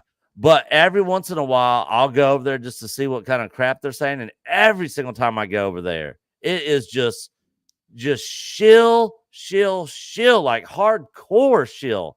And I'm like, do you ever have like any kind of criticism, about anything? But those are the people that get invited to Lucasfilm and get all the free trips and free merch and free this and that and Lego sets and so you're really not going to get that sort of stuff if you're being highly critical. John Campia is a good example of that because he was getting all kinds of premiere stuff. And then he kind of came out and did a video against KK and about how Star Wars Rise of Soy Walker sucked. And I haven't seen him at a premiere since then. Yeah. He got disinvited from everything as a result. He got disinvited from everything. That happens in a lot of places. I mean, I was part of the photography community for a long time before I got away from that content because it's gear shilling. It's just shoving $8,000 cameras on people's throats they don't need. Yeah. And they're not hardly going to use. And so there's one reviewer, the moment you say something critical about a brand, boom, you're not getting invited to special events. You're not getting previews of the gear. And there was even a controversy. One of the action camera developers actually were kind of dictating how reviewers should be reviewing their gear. And they want to review the content first. And that's a big reason I talk about what I'm getting away from my channel is I don't want to talk about gear anymore. Yeah. Like I'll talk about art, but like photography communities and YouTube, it's the same problem. It just become pushing gear and telling people to spend money. And these people aren't even photographers 9% of the time. Yeah. It's just it's the one genre they managed to grow in. And so now they're just spewing garbage and reading off stats off of manuals that anyone can do on their own. But yeah, the gun community on YouTube is very similar. So I've heard that. I watch a lot of gun channels where they are taking several different products and they come out and say, I was not given these. I was not paid for these. I paid for this with my own money, or the local gun store gave it to me to review. Those are the guys that I watch because that is rampant in the gun world on YouTube. I've even tried to say the videos I had, like I actually bought this with my money. I'm trying to use it. So if I tell you it sucks, it's because it actually didn't work for me, or I actually enjoy it for what it is, for what I paid for it. And I've tried to be very honest with that. But yeah, same problem. I think it's a YouTube problem, just with product shilling. Yeah. Yep. All right, guys. Well, that is going to wrap it up for our Thursday night stream. Almost 3 hours. So I know. So we went an hour over our normal 2-hour limit that we kind of set ourselves at. But it was a pleasure having you back, Knee Pain. Like we always say, you are always welcome here at EBN. Always love having you on and getting your insight. We'll definitely look forward to having you back, kind sir. And thank you to everybody out there that sent in super chats and are supporting our channel in the show. Don't forget, tomorrow at 2 o'clock Central Time, EBN cast at 2 o'clock. Me, Culture Casino, who is taking on Mexican Iron Man spot. John F. Trent, chief and editor of That Park Place, and Stone Cold Loki every Friday, 2 o'clock Central Time. So hope to see you guys there tomorrow. With that said, we got a little closing message from somebody we got to hang out with this last weekend. But until the next time, guys, we'll see you guys later. Take care, all. See ya. Hello, my name's Tim Rose, and I'm with you here at Echo Base today. I've had a great time, and I played Admiral Akbar in Return of the Jedi, The Force Awakens, and finally in The Last Jedi. But